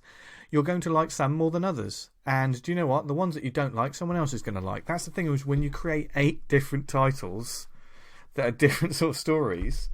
I can guarantee that it's not going to be for everyone. Yeah, every single one of us, if we read them that's talking now, we're all going to probably have a different favourite. I would imagine. I've kind of liked most of his stuff. I'll be honest with you. Yeah, I haven't read it all, but I do kind of like his stuff. Yeah. American Vampire. He's a sound guy as well. I met him briefly. I'm not fussed about that. It's like his comics. Yeah, sure. I met him at Thought Bubble 2000. The last Leeds one. He was lovely. Okay. He was lovely. Yeah, it was okay. Yeah. We had a good chat about the Joker while I was 2 tequilas in. So. There's a story. That was good. There's the name of this episode. I always say that every week, and don't name them. It's because I was talking to because Becky Cloonan was there too, so we were hanging out, and she was buying me tequila, and then she was like, "Oh, I introduced to Scott Snyder," and I was like, "Okay," and I'm a little bit merry at this point. And yeah, we just had a good chat. And then he went, and he was like, "If I'm really sorry, you'll have to excuse me. I've got to go and call my sons, because it's their bedtime." And I was like, "You know what? That's fine. Yeah. You go off and be a good dad, Come back afterwards, yeah. Well, I went to his table the next day just to like. What time were you in the get to bar? get something. God knows, like 2 a.m. or something. I don't know. I mean, it's American time, isn't it? So Yeah. several hours behind. But yeah, I went to his table the next day just to have a chat and get something signed. And he was like, "Oh yeah, how's it going?" Like, didn't do that thing where someone just doesn't recognize you, haven't spoken to you the night before. So yeah, he's a sound guy. Chris, one of the things we've done recently with writers is we mention a character and then we ask the writer to who's the first artist that comes to mind. When you visualize that character, who's drawn it. Does that make sense? Yes, it does. They're not complicated. They're very out there characters who've had numerous, big runs with different artists, sort of thing. So I just thought I'll give you. I've got 4 written down ready to give you. This always really puzzles me when he does this. Yeah. You ready? First one, easy one. Batman. Oh, Greg Capullo. Sorry, 3 more. Yeah. No. Just one. We're just one on each one because the only one that comes to mind when I say the name. Greg Capullo, I think, is definitely the iconic Batman for me. Because that kind of shows maybe when you either started reading it or ones that had the most impact on you, and that was kind of when you started getting into American comics, is what you were saying. That was when I started, properly like collecting and sort of, I was like, I'm following this run because it's just a really great run. Okay. Yeah. Good. Sense. Next one, Spider-Man. See, I've been reading a lot of classic Spider-Man, so I would say Steve Ditko. Ditko, good. But, okay. Nice. Yeah, we'll go with How Ditko, did you become exposed to Ditko? I mean, again, it was literally just like it was less so much, being like, oh, I'm going to read Steve Ditko stuff. And obviously, I knew that Steve Ditko is one of the greats. And I knew he was like, a very prolific comic artist. Yeah. But it was more just I was like, I'm going to pick up a bunch of classic Spider-Man because it was on sale on Comixology. So I was like, yeah, I'll give it a read. Yeah, good. Yeah, good. Very interesting podcast about that. Came out Friday. Next character, Wolverine. Well, I don't know that many artists that have drawn Wolverine. I had a massive stack of classic X-Men that I read, like I just tore through years ago, but I don't remember who the artist was on them. I think it was the Claremont. It was the Claremont run. Right. Claremont was on it for 20 years? Yeah, that's true. Yeah. Yeah. Can I go left field and say, rather than a particular artist, the 1990s animated series X-Men? That Wolverine, because that's iconic to me. Yeah. Okay. And last one. Now this character has had some really iconic runs, some real sort of standout runs. In fact, he is kind of you kind of think of him in runs, of characters of artists rather. So Daredevil. It's not going to be an artist who has drawn that character, but I would like to see Bill Everly do Daredevil, because Bill Everly is insanely talented and just such a great artist. She's been on the Sandman, The Dreaming. She's done Wonder Woman as well. Yeah. Just fantastic. So I'd like to see her take on Daredevil because she has these incredible page layouts. But when I said the word Daredevil to you, I'm guessing you visualised an image of Daredevil in your head. Yeah. So let's try it as a psychological experiment. So who drew that image in your head? I will confess and say I've never really read any Daredevil. Right. So I don't have a sort of mental picture of Daredevil. No worries, man. No worries. Okay. Yeah. Good stuff. It's just an interesting one, just to see where your head's at, and it tells of eras and vibes and this sort of thing per character. I think it's an interesting one. It's surprising. Yeah. I think because my Batman wasn't necessarily a Batman choice that I thought it was going to be. But I forgot. What was yours? I've forgotten who it was now. It was the yellow logo Batman. Oh God. Was it? What's the guy who does them with the really long ears? What's his name? Kelly something. No. Kelly Jones. No, it wasn't Kelly Jones. No, it wasn't Kelly Jones. I've forgotten who he is now. It's a real classic. Well, we've never done Daredevil before, so Daredevil? I don't think we've done the second two, have we? So V, who would you say for Daredevil?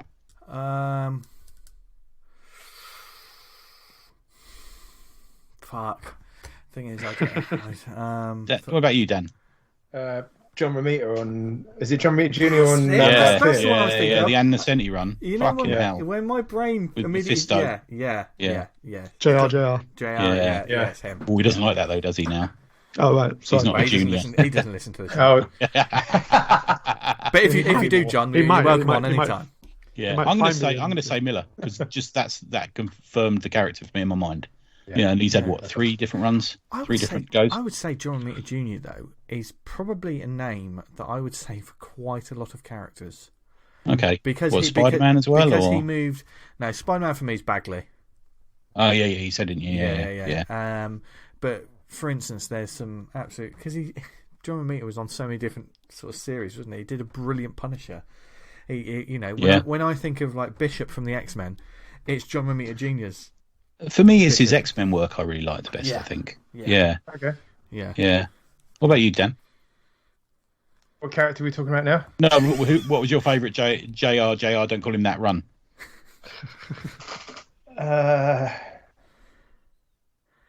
don't know. I've gone completely blank. Kick-Ass. Yeah, Kick-Ass. Yeah, that's true. No, I really liked The Man Without Fear, the work he did on that. Yeah, oh, that's true, That was fucking great. That's amazing.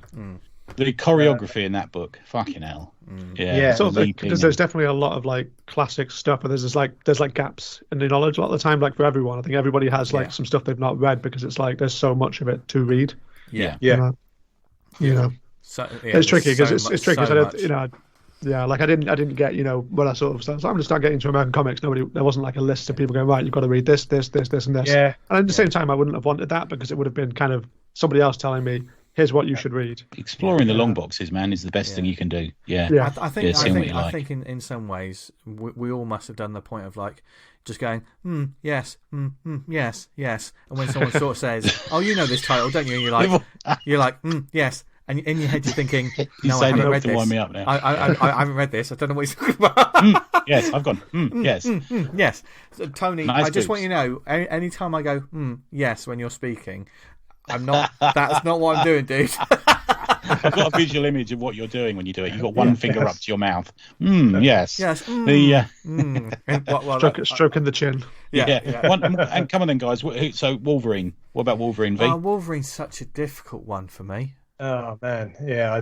For me, Jim Lee was my Wolverine. I thought you might say Jim Lee. Yeah. Oh, Dan? Yes. He's a top. He's top one for me. That whole Captain America, Black Widow thing. Yeah. That cover popped up the other day on. I think it was an auction or a high res of it, and I was like, "Fucking hell!" Yeah. It's lovely stuff. So good. Yeah. Jim Lee, because he was doing all those auction pieces for comic shops, wasn't he, during the pandemic? Yeah, and wasn't he? And he's just like, just doing these sketches, and it's like, how is that just a sketch? Are you kidding me? Yeah. Guess he can fit him in his rucksacks. Yeah.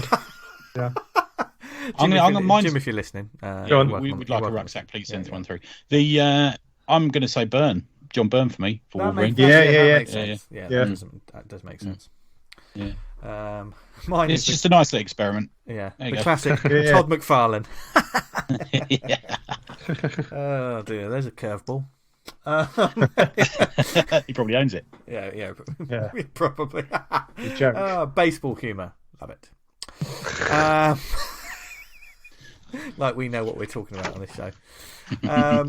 But see, the talk has gone in all different sort of directions, but lots of fascinating chat. And Chris, I'm going to get you to say your links again at the end of the show. But Brigantia, obviously the Kickstarter, you're going to be fulfilling that, etc., is upcoming. But where can people go to find out more about your work and these books and everything? Yeah, so nice and easy. I've got a website which is just chrismole.co.uk. So that's nice and easy. There's like a comic section on there which goes into various different projects that I've done. And yeah, there's that. That's probably the main place to go because there's links to like Comixology and like Comic House and all sorts of other places on there. Nice and simple. Yeah. Yeah. I got the domain name so I could have an email address of chris@chrismole.co.uk and be super professional. Look at you. Yeah. That's the thing is, like, sometimes people have like 3 different websites for different. I think with the whole big cartel as well. Sometimes they have a website and then there's a big cartel and then there's something else, isn't there? Shit, because I bought Chris Mole Writer as a website. So I'll duel you for it. I'll duel you for it at dawn. I was a bit frustrating because I've got like a website for my like illustration and stuff work, and I didn't realise that I'd set up a post box there. So I opened it up the other day to see, what the fuck's this about? And there was like a dozen messages in there, people trying to reach out and contact me. I was shit. Any of them ladies. So the trick is what you do is get it to redirect to your actual inbox. So they all just go into my normal inbox, so I never miss anything. I just fucking didn't have my eye on the ball when I was doing that day, and I just set it up just to go to that site, and that's a massive oversight. So I missed a load where someone wanted to deposit $4 million in my account. I can resend. And you only had to send them 100 grand. No. Get started. Think of the easy money, It's just easy, yeah. A release fee. Yeah, and those Russian wives who are waiting for my call. Well, they're only 4 miles from my house, apparently. I can send you the emails again, Tony. Don't worry. We get loads of them in the ACP email. I bet you. Oh yeah. I bet you there's loads of that comes through. Yeah. But before we get on to the final third of the show, do we have any shout-outs this week, gents? Yes, I've got a couple. Oh, do you want to go first, D? And you both sounded very serious when you said that. So this is very serious. Yes. Go on, D. You go first. I saw this pop up. I think it was James Blundell mentioned this on Kickstarter, saying me and Mike Garley might like the look of this comic, and I looked at it and I did like it. And it's called Killer Bad Issue 1. Killer Bad is a superhero horror comic told with 90s flair. Can the Sick Squad 6 survive a super slasher serial killer among them? Well done, done, in there, isn't there? Well done. Yeah. Well done on the S's. Yeah. So if you go onto the Kickstarter page, they've done like homages to Friday the 13th and all these horror posters. There's obviously a nod to Liefeld characters here and various other tropes from the 90s, but it looks interesting. So there's a superhero squad and one of them's a serial killer, and mystery. Play out from there. It's a mystery. Oh. Just what we should talk about it on a show one time. Yeah, but, find it. So go check that one out. That looks great. There you go, Tony. I've had a quite an eventful week. I've been off this week, almost of the week, and on Tuesday I had lunch with Christian and Laura Wildgoose, which is very nice. Hey. Oh yes, yeah, great people. Yeah, Chris has actually done a pin up for the most recent for the Brigantia Kickstarter, and it's absolutely gorgeous. Great, it's gorgeous. Yeah. Love his work. He's great. Well, I had a nice lunch with them, which went on for ages. We went to there's this like cafe near them. I won't give them that the name, but their address is. No, I'm not going to say it. It's full of like ladies of a certain age, and I'm in there talking about have you seen Hercules when he puts a cock in someone's eye? And I got at one point one woman's head just flicked round and looked at me. Yeah, it's like that time we were in Betty's. You remember? Yes. And I said something, and the woman next to me did one of those like that. Yes. Yeah. So I did that. That was very nice. I Didn't, got a page. didn't use your inside voice. He doesn't have an inside voice. What's that? Yeah. So I got a page of Christian from Porcelain, and then on Wednesday I drove to near Swindon, not at Swindon because nobody goes there, and met with Sarah Harris and Clifford Cumber, who I know you're pals with, Chris. And I gave him a belated birthday present, which was a page from Porcelain of Chris, which was very nice. And we had a brilliant lunch in a place called, I think it's called Sally's Pussy, if anyone lives near Swindon. That's the name of the restaurant. That's true. That's true. It's not, I'm making it up. Please look it up on Matt. He's telling the truth. And the waitress who served us found it funny because I kept accusing her of being Sally. She knew where that was going. Did she find it funny? She did. She says, "No, no." She kept laughing. "Oh, it's not me, really. It's not me." And I said, "Oh, yeah. You know where this is going." Yeah. Anyway, so I'm seeing Cliff again on Saturday. We're going to Gosh. So if anyone's about in Gosh on Saturday afternoon, we shall be there. You'll hear from a distance because Cliff will be there. Yeah, as well. Yeah, and we'll be kicking off and shouting at each other. Lock the doors. That's what we're saying to Gosh. But it's good to see him, man. It's great to have him over. Great to see Sarah as well. And she pressed print on the Drawing Under the Influence, the Drink and Draw anthology. She get pressed on that, which got a load of attention. It got loads of, for Twitter. Do you know what I mean? It got a lot of attention. So I'm wondering whether we might need some more printed.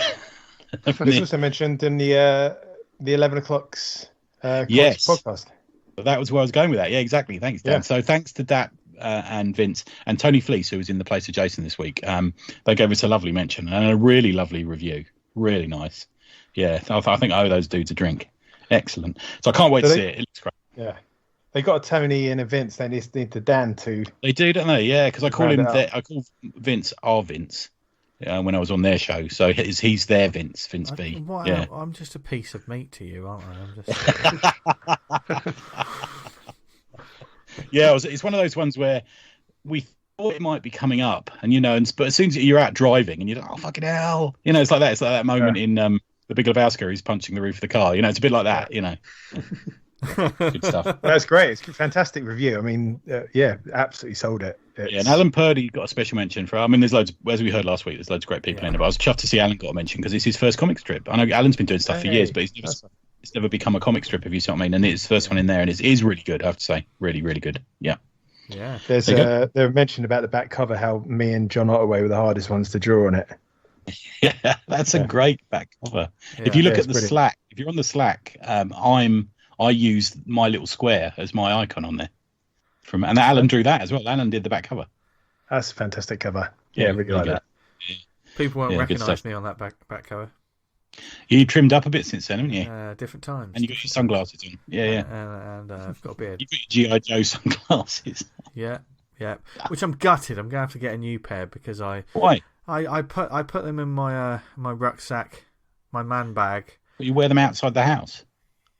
I wear them fucking everywhere because it's gangster, isn't it? Fucking everywhere. That's the whitest thing I've ever heard.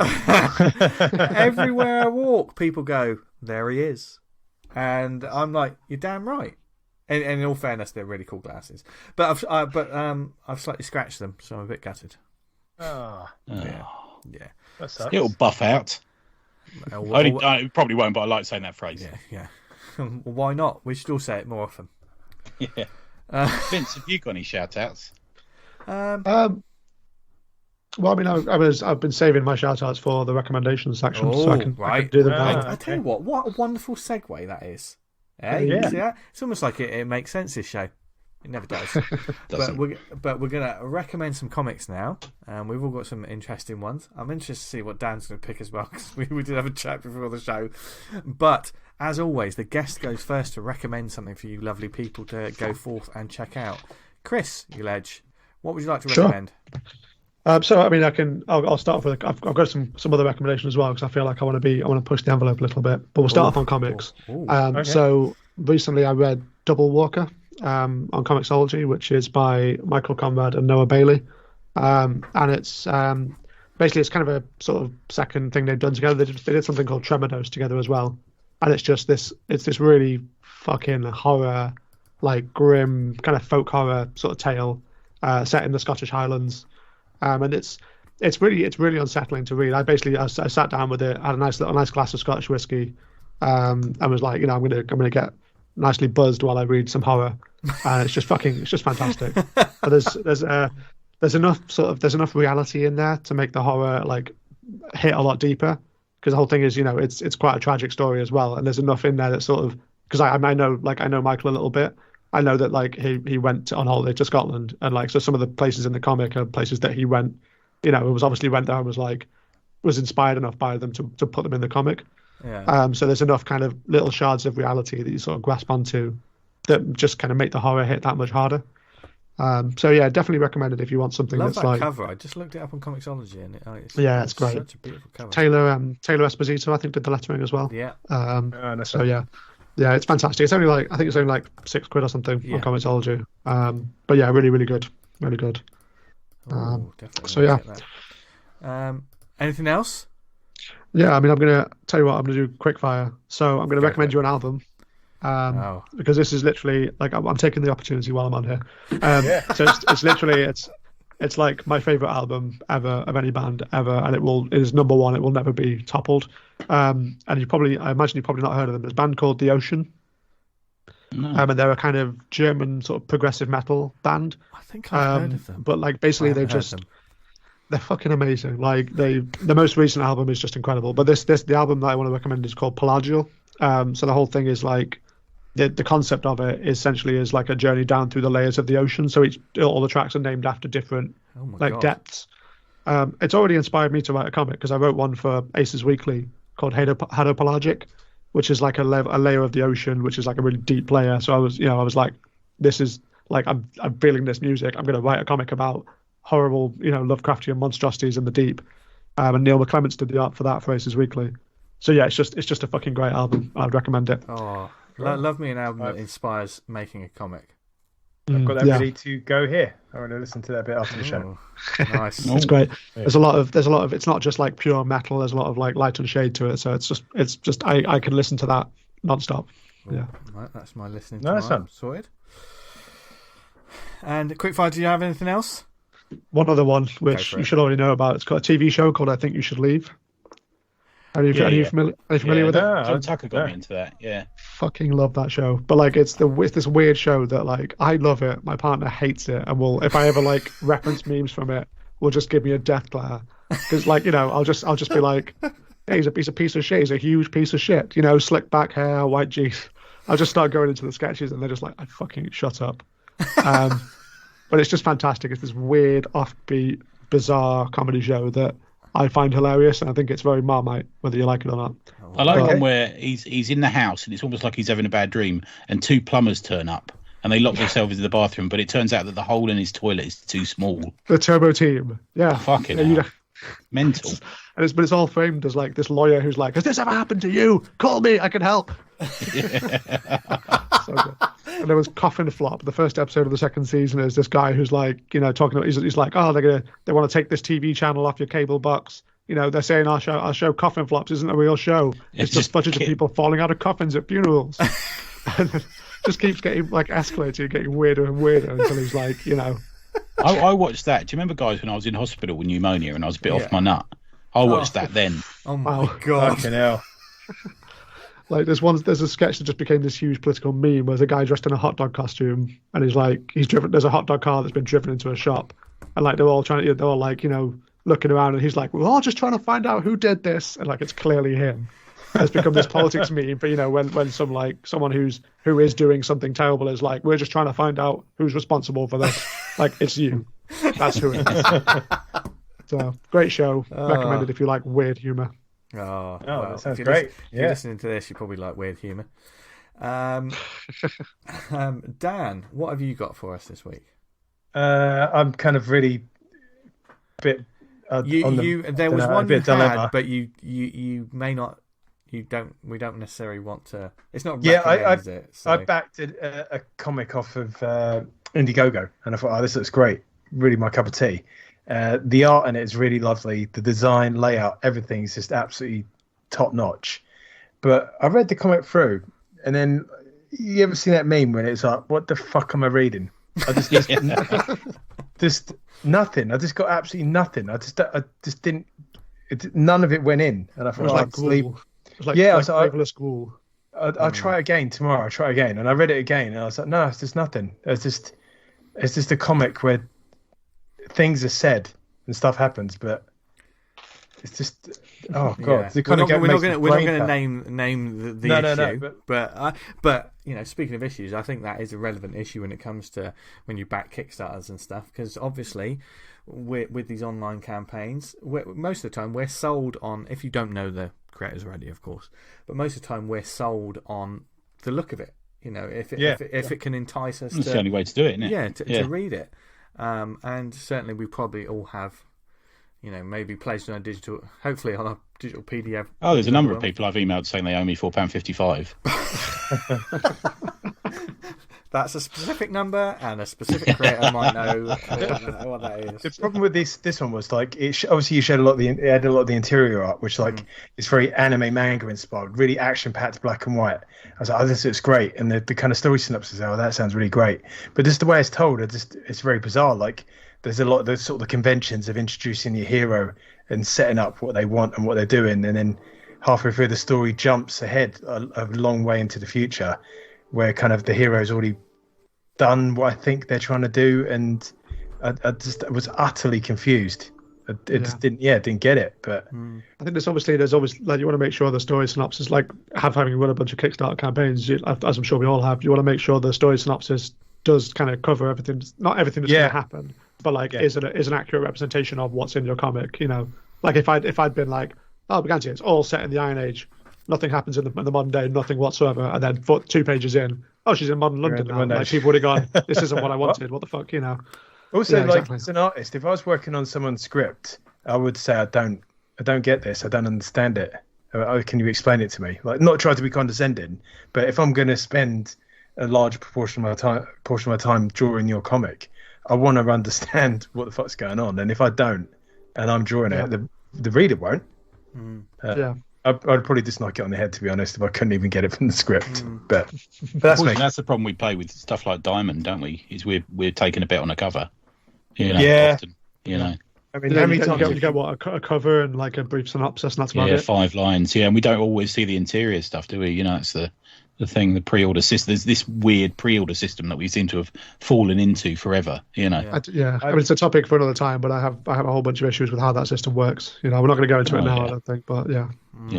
Like for me in comics, with a lot of stuff, like I'll see an image and a little bit of blurb, and I'll project onto it what I think it'd be, because obviously a bit of a creator, and you think, it could be like this, and it'd be like that, and then when you actually get it, it's none of those things, and it's disappointing. And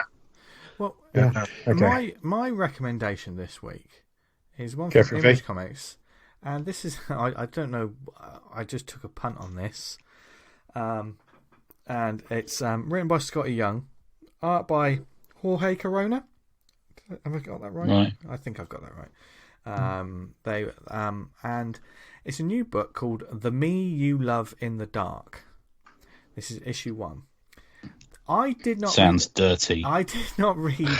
I see why you bought that. No, right. And that's why I fear mentioning it in my recommendation every week on this show. I didn't read the synopsis for this. This was literally partly because it was a bit of a sort of dry week for me in terms of like comic releases. There wasn't much. And Comixology gives away too much. We've said this before, haven't we? Yeah. So, and I just, I think this is one of my short lists for cover of the week, I think. And the name's Scotty Young as well. That sort of, I was interested because he's just the writer on this. Yeah. He's too busy counting his money. Yeah. Scotty Young and Jorge Corona, they did the series Middle West. Have you heard about that one? I've heard of it. I don't think I read it, but I heard of it. Yeah. I think Nate Pearcross lettered that one. I think. Yeah. And lettered this as well. Okay. Cool. And this is a ghost book. And an artist named Rowe retreats from the grind of the city to an old house in a small town to find solace and inspiration without realizing the muse within is not what she expected. Now, as an issue, it's 31 pages. It's a lovely looking book. It's beautiful. The pacing very much feels like the first 10 minutes of a pilot episode of something. It does move at quite a pace. There's not much in terms of words, but it is about this artist who, as it says, like moves into a spooky old house. You've got that sort of Stephen King vibe. I want to be a place of isolation where I can create. And she's gone there and she's looking at a blank canvas. The blank canvas pages was something that I think me and a lot of other artists as well can relate to. That is just trying to put anything down and just going, this is shit, nothing's working, why does none of this work? And then as it goes on, she plays like a bit of vinyl, and there's a lovely sort of graphical motif that goes through the book, where like when she puts the needle to the record, it creates this white, it's almost like a painterly like effect, the flow of the music that goes through. It's interesting because it doesn't have any musical notes, there's no lyrics or anything. It is an effect, it almost looks like smoke as it passes through, but it really gives the effect of, when you have music on in the background, and it does sort of flow around you and affect you and things. And I'm sure there's details within this sort of effect that are probably hints to stuff that's going to come later. As a first issue, there's not too much meat on the bones in terms of story. I mean, I'm going to continue because it ends on a sort of like, now it's beginning. In the classic, it's a ghost story. So there's going to be the point when the haunting makes its presence known, but it doesn't feel like a sort of when I say haunting, it doesn't feel like a fucking Shining or something horrific. And, we're not talking Lovecraftian. This feels a little bit more M.R. Jamesy in a lot of ways. For me, it was interesting to read Scotty Young's just pure writing, because I've read a lot of his stuff that obviously he's written. I Hate Fairyland and obviously stuff like that, where he's written and drawn for himself, hasn't he? So and to read this tale, and I haven't read Middle West, but I've heard decent things about it, but I haven't read any of that, so I don't know what that's about. But this appeals to me in that sort of, if you like The Haunting of Hill House, if you like ghost stories, haunted house stories, especially I think with that extra vibe of a creative person trying to create in around a sort of haunted scenario, it ticks all the boxes. The first issue, there may be some people that sort of say, well, not much happens in the first issue, because this is a first issue that's more about the build of atmosphere, in the way that, like, you know, the first 15 minutes of a movie can be, or the first episode of a TV series, or, you know, the first few chapters of a book. So, but I think it does exactly what it says on the tin, and it looks gorgeous as well. I'm very intrigued to see who this was. It seems like the house is a character. And it sounds pretty interesting. Yeah, I'm looking forward to see how it develops, as well as how music is a thing, because that seems to be a definite motif. So there's obviously not an easy thing to pull off in comics, is it? Music as well, you know. Yeah. There is that. I mean, if you go to the Comixology page, you know, they show you like the future sort of issues, the next couple of issues, and if you see the cover of issue 3, it does have that. You see the sort of effect I'm talking about on the cover of issue 3. Don't read the synopsis if you click on the link or whatever, because I think a story like this benefits from not knowing anything and discovering it. Okay. So yeah, The Me You Love in the Dark. I love that title as well. I think it feels very much like a ghost story title. Yeah. Long titles are a thing now. Yeah. It's, especially if you like, the Netflix original. Oh, I lived in a well and now you see me now. And you just think, what the fuck is this? That's not what happened to you, is it? Because I know you live in the country. Now, has that happened to you? No, I fell down a well, but they got me out. Okay. What was that? There was that sci-fi series that was called something like "They Only Find Us When We're Dead," and I was like, "That's a great title." Yeah. It's just like there's lots of words on that title, and I would have a nightmare trying to fit that into a cover. Yeah. I go back to the best title of a movie ever: Shit, Piss, Fuck 3. You know what I mean? And that's have you watched the third one now? Well, the third one's much better than the second one. Yeah, true. That's what it says on the tin. So you get a story in the title. You know what you're getting. You know. That's building up to be the next Fast and the Furious franchise. That is. I'd put shit at the end. Just like shit. Well, as we always do. Anyway, so that's right. Tony, take us home. I've got 2. Don't worry, they'll be quick. I have to give a moment's shout out to Patrick Sparrow from a few weeks ago, our guest from a few weeks ago, because he's go to his Instagram and look, he's done a brilliant Ram Man. Now, following on from Fisto talk that we had last week, he's done Ram Man. You fucking changed, Tony. Where did all this fucking He-Man talk? I've never seen He-Man in my life. I've never seen it. Joke's on you, Vince. This is now a He-Man podcast. Yeah, we're just following the disasters of the mate. Universe. Yeah. I'm gonna get Kevin Smith on next week to have a cry. Okay, so 4-fisted tails, animals in combat. This is. Do you remember we talked about it before? Because the Atlas at War was the art restoration project that Alan Harvey did. Do you remember? Yes, and it's for the same people. Dead Reckoning. Emailed me through my website the other day, and they're an interesting company in that the address is care of the U.S. Naval Institute, a non-profit organisation. That's a hell of a title for a publisher. Made me a bit frightened, but, you know.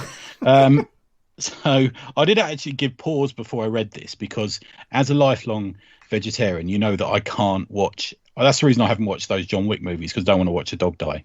You know, I can't do it. You know, but anyway, it doesn't happen in every film, but I get you. Yeah. So you got to watch the first one, haven't you? Come on, sweetie, you can't just jump in at number 2. What am I, a weirdo? I feel like what you could do is you could probably just skip the first 25 minutes of it, because all you need is the context of John Wick's going to go and fuck some people up. That's all you need. I've got the OCD-ness of a comic collector. I find that's hard. But I might try it on your advice there, Chris. Just fast forward through that bit. Okay, fine. Good. With my eyes closed. So, created by Ben Tal. It's a reasonable price, actually. It's only $17.91. That's a weird price, isn't it? £17.91 on Amazon. And it's exactly what you get on the cover, really. It goes through, it's separated by different chapters, and it goes through how animals acted in war. It goes all the way from, I don't know if you know this, but glowworms were used in the First World War as sort of lights so that the enemy couldn't see them. So that they could, that. in little jars and stuff like this. And it goes all the way back to the American Civil War, and there's a story about the first ever dog who was exchanged for a soldier. It's quite a funny story because you got this like right trappy soldier who's going, oh yeah, I'll probably be exchanged for some war hero because I'm well sort of, and he gets swapped for a dog, and that's quite a cool one. We get a little history of, you'll like it, Vince, get a little history of cats on ships. That's quite a cool one. One cat survived by sitting on the helmet of a soldier as he swam to safety. And that's quite a cool little image. There's a really interesting chapter on the covert use of the US Navy using dolphins. And there was I don't know if you know this, but there was actually a trial where they discussed whether or not they used them, and they mostly denied it, but the truth is they probably did. It was in 2008. I'm sure they used like mine-slipping dogs in World War One and World War Two, didn't they? Like they had dogs go and slip out mines. So rats, which is very dangerous for the dogs. I'm not a fan of that. Yeah, me neither. Rats are very good at sniffing out mines. Apparently, 2008, a penguin called Nils Olaf was awarded a knighthood in Norway. That's pretty cool. Wait, not sure why. That's second pretty name. Impressive. Yeah. Yeah, penguins have all got second names. Don't be weird. Sorry, I didn't mean to be penguinist. Sorry. Wojciech was a brown bear who defended Polish. Yes. Yeah, who defended sleeping Polish troops in World War II and was awarded the rank of private in the Polish army. Yeah, he joined this unit. They found this bear. I know about this one. They raised this bear, and he joined the unit and was helping carry ammo boxes and stuff. That's great. That's awesome. Yeah. The art's really nice, actually. It's got that quality of somebody like maybe Kelly Williams, maybe something along those lines. Maybe Albert Montoya, who did the recent Slaughterhouse 5 book. It's got a sort of cartoony with a one color wash over the top of it. The way they did the famously Darwin Cook did in Parker. It's that sort of technique. You know what I mean? Really nice. It's actually a sort of quite touching at moments. There's a bit of emotion shown in it about these animals, and I'm a sucker for animals, so I can't watch Marley and Me. Do you know what I mean? It'll kill me. But Ben Talley's won 4. He's had 4 Eisner. He's not won. He's had 4 Eisner nominations. He lives in Columbus and is a professor at the Columbus College of Art and Design. He's done some stuff with Oni and some young reader graphic novels and stuff like this. And it comes out on the 20th, I think it is. The 30th of August. It comes out in the UK. It's really nice. Again, a nice hardback book, which is only less than 18 quid. Really good stuff. What was the title of that? It's called easy. It's called 4-Fisted Tales: Animals in Combat. Back to the fisted, but yeah, 4-Fisted Tales. Love it. The Navy are going to listen to this. They're going to pump me down. But yeah, highly recommended. As was the book that Alan worked on, Atlas of War, as well, which is beautifully done. Like some of the art in there, man, Kirby and all that, brilliant stuff. Yeah, they're putting out some really interesting books. It's a non-profit, so I guess there's a sort of charity thing going on there as well. Nice. And the second one, so I got sent that one, and I was going to just do that one today, and then I got through the post on an utterly impulse buy a book that arrived today called Hokusai, a graphic biography, published by Lawrence King Publishing. Yeah, written by Francesco Mattazzucci, art by Giuseppe Latanza, and translated by Edward Fortes. He is the artist of Under the Great Wave of Kanagawa. So that famous Japanese piece of art of the wave and the boats. Yeah. It just. I'm hiding myself slightly. Like I'm looking at 3 Hokusai prints right now because I have one as my desktop wallpaper and I have 2 on the wall right next to me. So Hokusai is my shit. But he's amazing, isn't he? Yeah.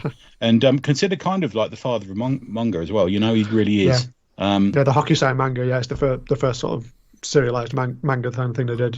Yeah, and all different areas of it, and I'll mention a couple as we go along. So it was born in 1760 in Edo, now Tokyo, where it wasn't the capital at the time, but the shogun had a home there. And this book goes through the hardships that he had growing up, and it's a bit, I suppose, in a way, manga artists are kind of treated like this as well. They really put to work, aren't they? They've got to do thousands of hours of drawing before they considered to be competent. Yeah. And he has that career that we almost hear about with Golden Age artists and Silver Age comics artists, where he was at one studio and he fell out and he moved to another studio, and then he tried to go on his own way, and then he fell on poor times and ended up having like a market stall and selling fruit and veg at the stall, and then someone recognizing him as being this great artist, and he gets he does what is described as he struck out on his own and began satirical pamphlets and postcards. And I thought, well, he's a small press, isn't he? It's just like a small press artist in Edo, Japan. There's a bit of that going on. At 44, he took at 44 years old, which for that period, I suppose, was a lot older than it is now. He to draw a portrait of the founder of Zen Buddhism, Bodhidharma, and it was this huge piece that he drew with a number of brushes, like brooms, and buckets of paint, and it's 200 square meters in size. Imagine this thing he drew. Imagine trying to keep your eye on, all the things you need to do drawing something. Well, it's difficult like Neil Buchanan. It's there's a British artist I think called John Martin who does these huge like wall-sized canvases of like apocalyptic destruction. I walked into an art gallery in town just years ago, just like, oh, what if there's anything on? I was like, holy shit, there's a John Martin exhibition, and that's like, I have no idea how you paint that, because you've got to get really close to paint it, and somehow you're still doing everything, and it's that intricately detailed. You can only see it from the other side of the room. Yeah. Madness. Yeah, that's the thing. There's a beautiful double page spread of that. This book's kind of a combination of it's not super packed with panels, and it uses an awful lot of double page spreads, but they're so nicely drawn, and there's a really lovely use of colour that is kind of modern, but also kind of in line with the Edo period art colouring that we see. On piece of art. It's very good. He was invited along to the palace to do to compete under a pseudonym. So he did a picture there under a pseudonym. He also worked on a series of erotic art. So it's almost like a Wally Wood, character where he's he's got that sort of Tijuana Bible side to him. There's a little bit of that going. He kind of invented like hentai, like Japanese. Erotic art. There's a really famous one of the fisherman's wife dreams or something, where it's like a lady lying down and there's an octopus and getting up on her. Yeah, I think I was showing that. That was the one I showed you boys just before we came on. That one. Yeah, it's good. Yeah. At the age of 66, he created 63 views of Mount Fuji, which is like a collection. And the first one is the wave. It's this famous wave picture. And as an old man, he still suffered financial issues. So same as Kirby, same as Ditko, these sort of characters. And he kind of had to move to another town because I think he'd lent money to his nephew or something like that, and people were hunting him down, and he died. He didn't die early, but he's a good age. But it was only then that they quote a number of the artists who spoke about him as influences, and so who's who? It's Renoir, Monet, Degas, and Van Gogh all said. Huge influence on incredible. Van Gogh definitely did a couple of paintings that were direct rip, like they were intentional kind of cover versions of. I don't know if it's Hokusai, but I think it's Hiroshige was another artist of that sort of time. And there's some prints that Hiroshige did, and Van Gogh just did the same layout, same everything, but did it in his style. There's an interesting quote from Van Gogh. While I'm talking, I'll try and find the page of it, because I think he kind of almost says, it's more than an influence. He says, in some ways, all of my work is based on Japanese art, Vincent Van Gogh. It's something he said. It's interesting. It also claims that Impressionism would not have been the same if it had not been for his work being discovered in France and in Paris especially. It's interesting. It's about 120 pages. It is Western formatted, so it reads in a Western way. Created with loads of double-page spreads just to use there to illuminate the scenery and the art that it's recreating of this artist, if you see what I mean. Is it like a recent release that? Yeah, very recent. Because I was going to say, because I went to, there was an exhibition down in London, like a Hokusai exhibition, which I was like, I'm going to London for that. Well, I tied it in with something. I was going down to get a big Japanese sleeve tattoo, like a half sleeve.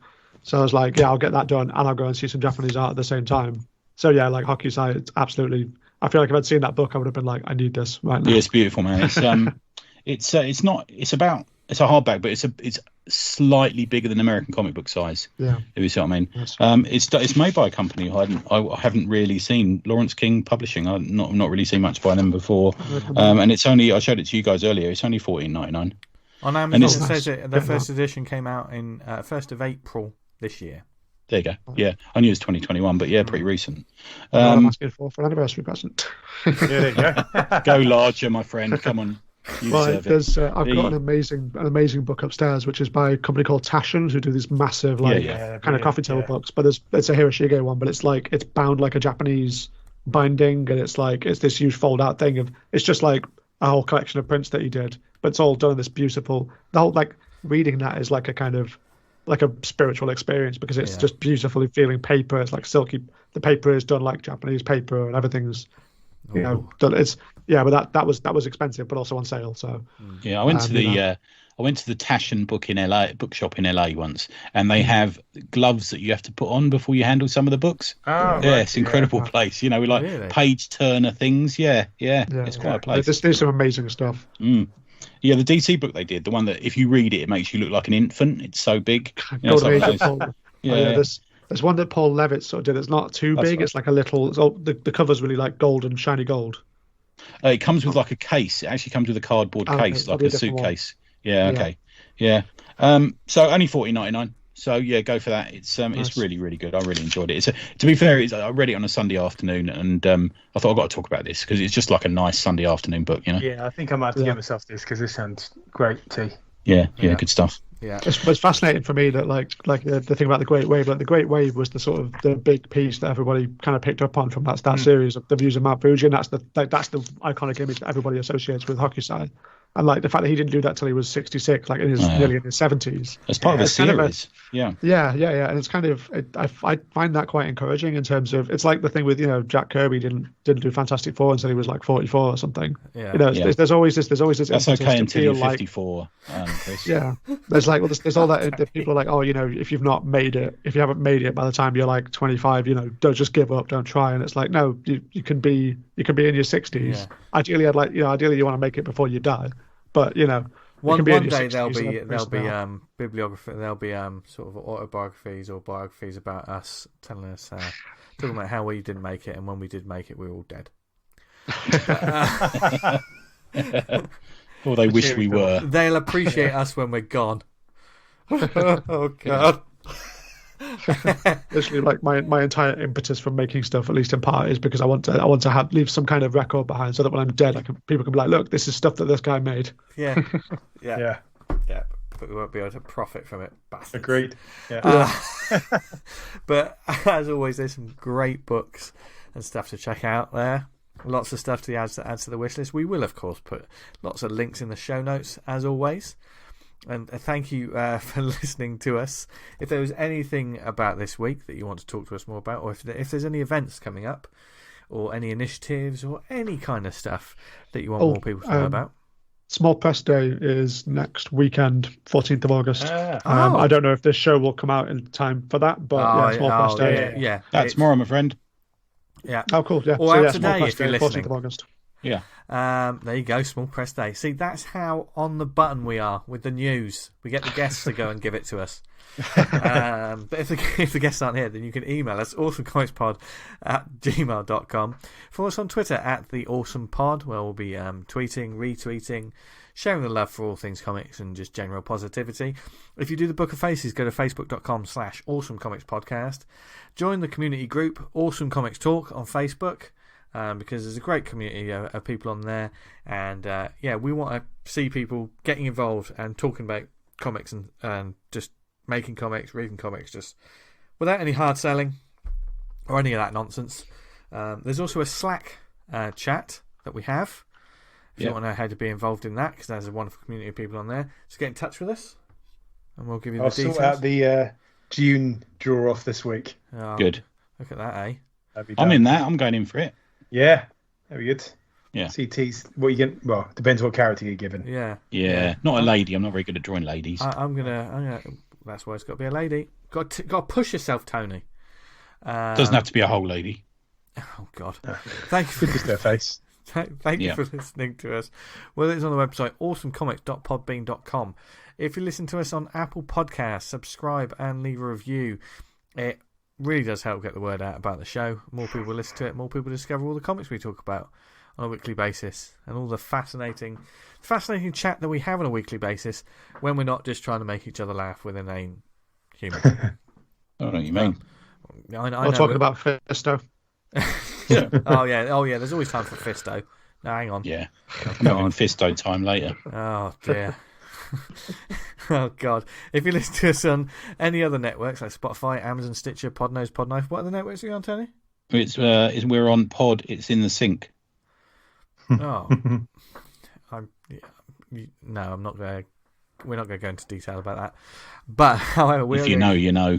If we are going to go into detail, as in where people can find us. Tony, where can people find us? Patreon.com/tribute press.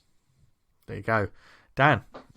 You can find me on Twitter at Vanguard Comic, and we can read Vanguard at vanguardcomic.com. Cool, you sound like you were walking out of the room as you were saying it then. No, sorry, I had to let one of the cats in. She was clawing up the carpet, as I want to do. Tony, don't Not make a euphemism. Yeah, don't make it dirty, Tony. Never do.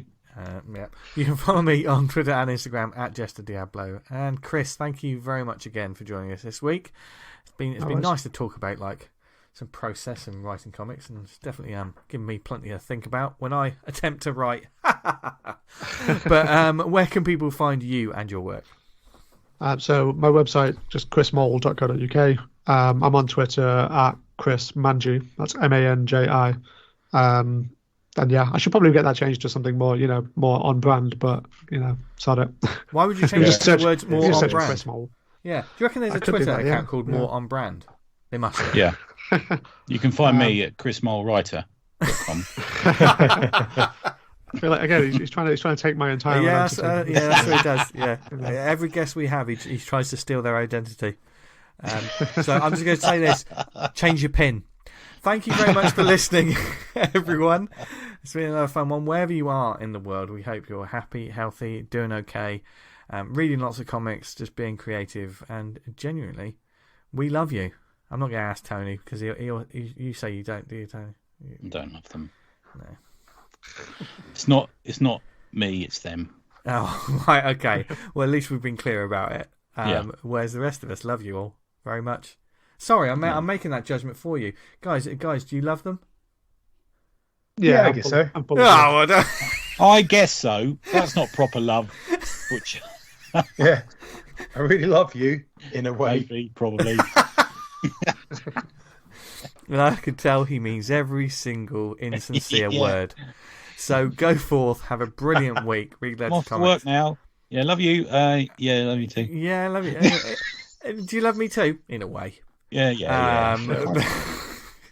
I think a lot of you. Yeah. You're all right. Cruising for a bruise in there. Yeah. Thank you very much for listening from Dan, Tony, Chris and myself. Have a great week. And as always, what should they all go and do? Stay awesome. Stay awesome. Oh, Chris. Nice. Stay awesome. Yes. Hey. Anybody's had to join in. Bye, everyone. Bye. See ya.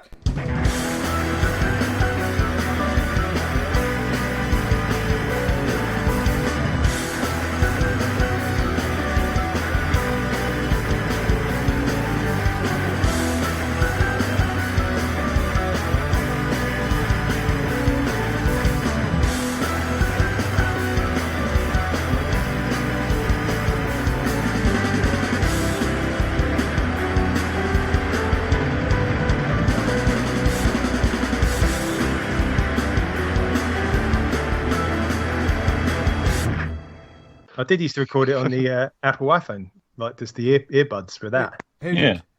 You Me. did? What, you were just sat there on your iPhone? Yeah, when we because first started. remember you went for a poo that time. It was actually a Wii. A wee. I just put it on mute. Thanks for clarifying. Yeah, I don't want that. It's impossible. It's medically impossible to do both at the same time, as well as we all know. We've examined that question. What, really? Is it? Do a wee and a poo? Is it though? Well, you've got issues. If they both come out at the same time, they reckon there's a muscular issue, don't they? But you can vomit and have diarrhea at the same time, can't you? Yeah, that's fine. You can do that one. Yeah. I feel like I have been ill enough once before that I did in fact wee and poo at the same time. So, Yeah. I mean, I'm not saying that's anecdotal, but You can do a sex wee and do a poo at the same time, as we've all proved. What do you mean? What do you mean? I never tried that one out. T. No. Tony, you've gone a bit quiet. Is there? Have I? Well, it's almost like you made the statement and then realised that you made the statement. I don't need to. It's there, isn't it? It's out there now, like the rest of my life. Well, this isn't going in the show, or is it? You never know with the outtakes.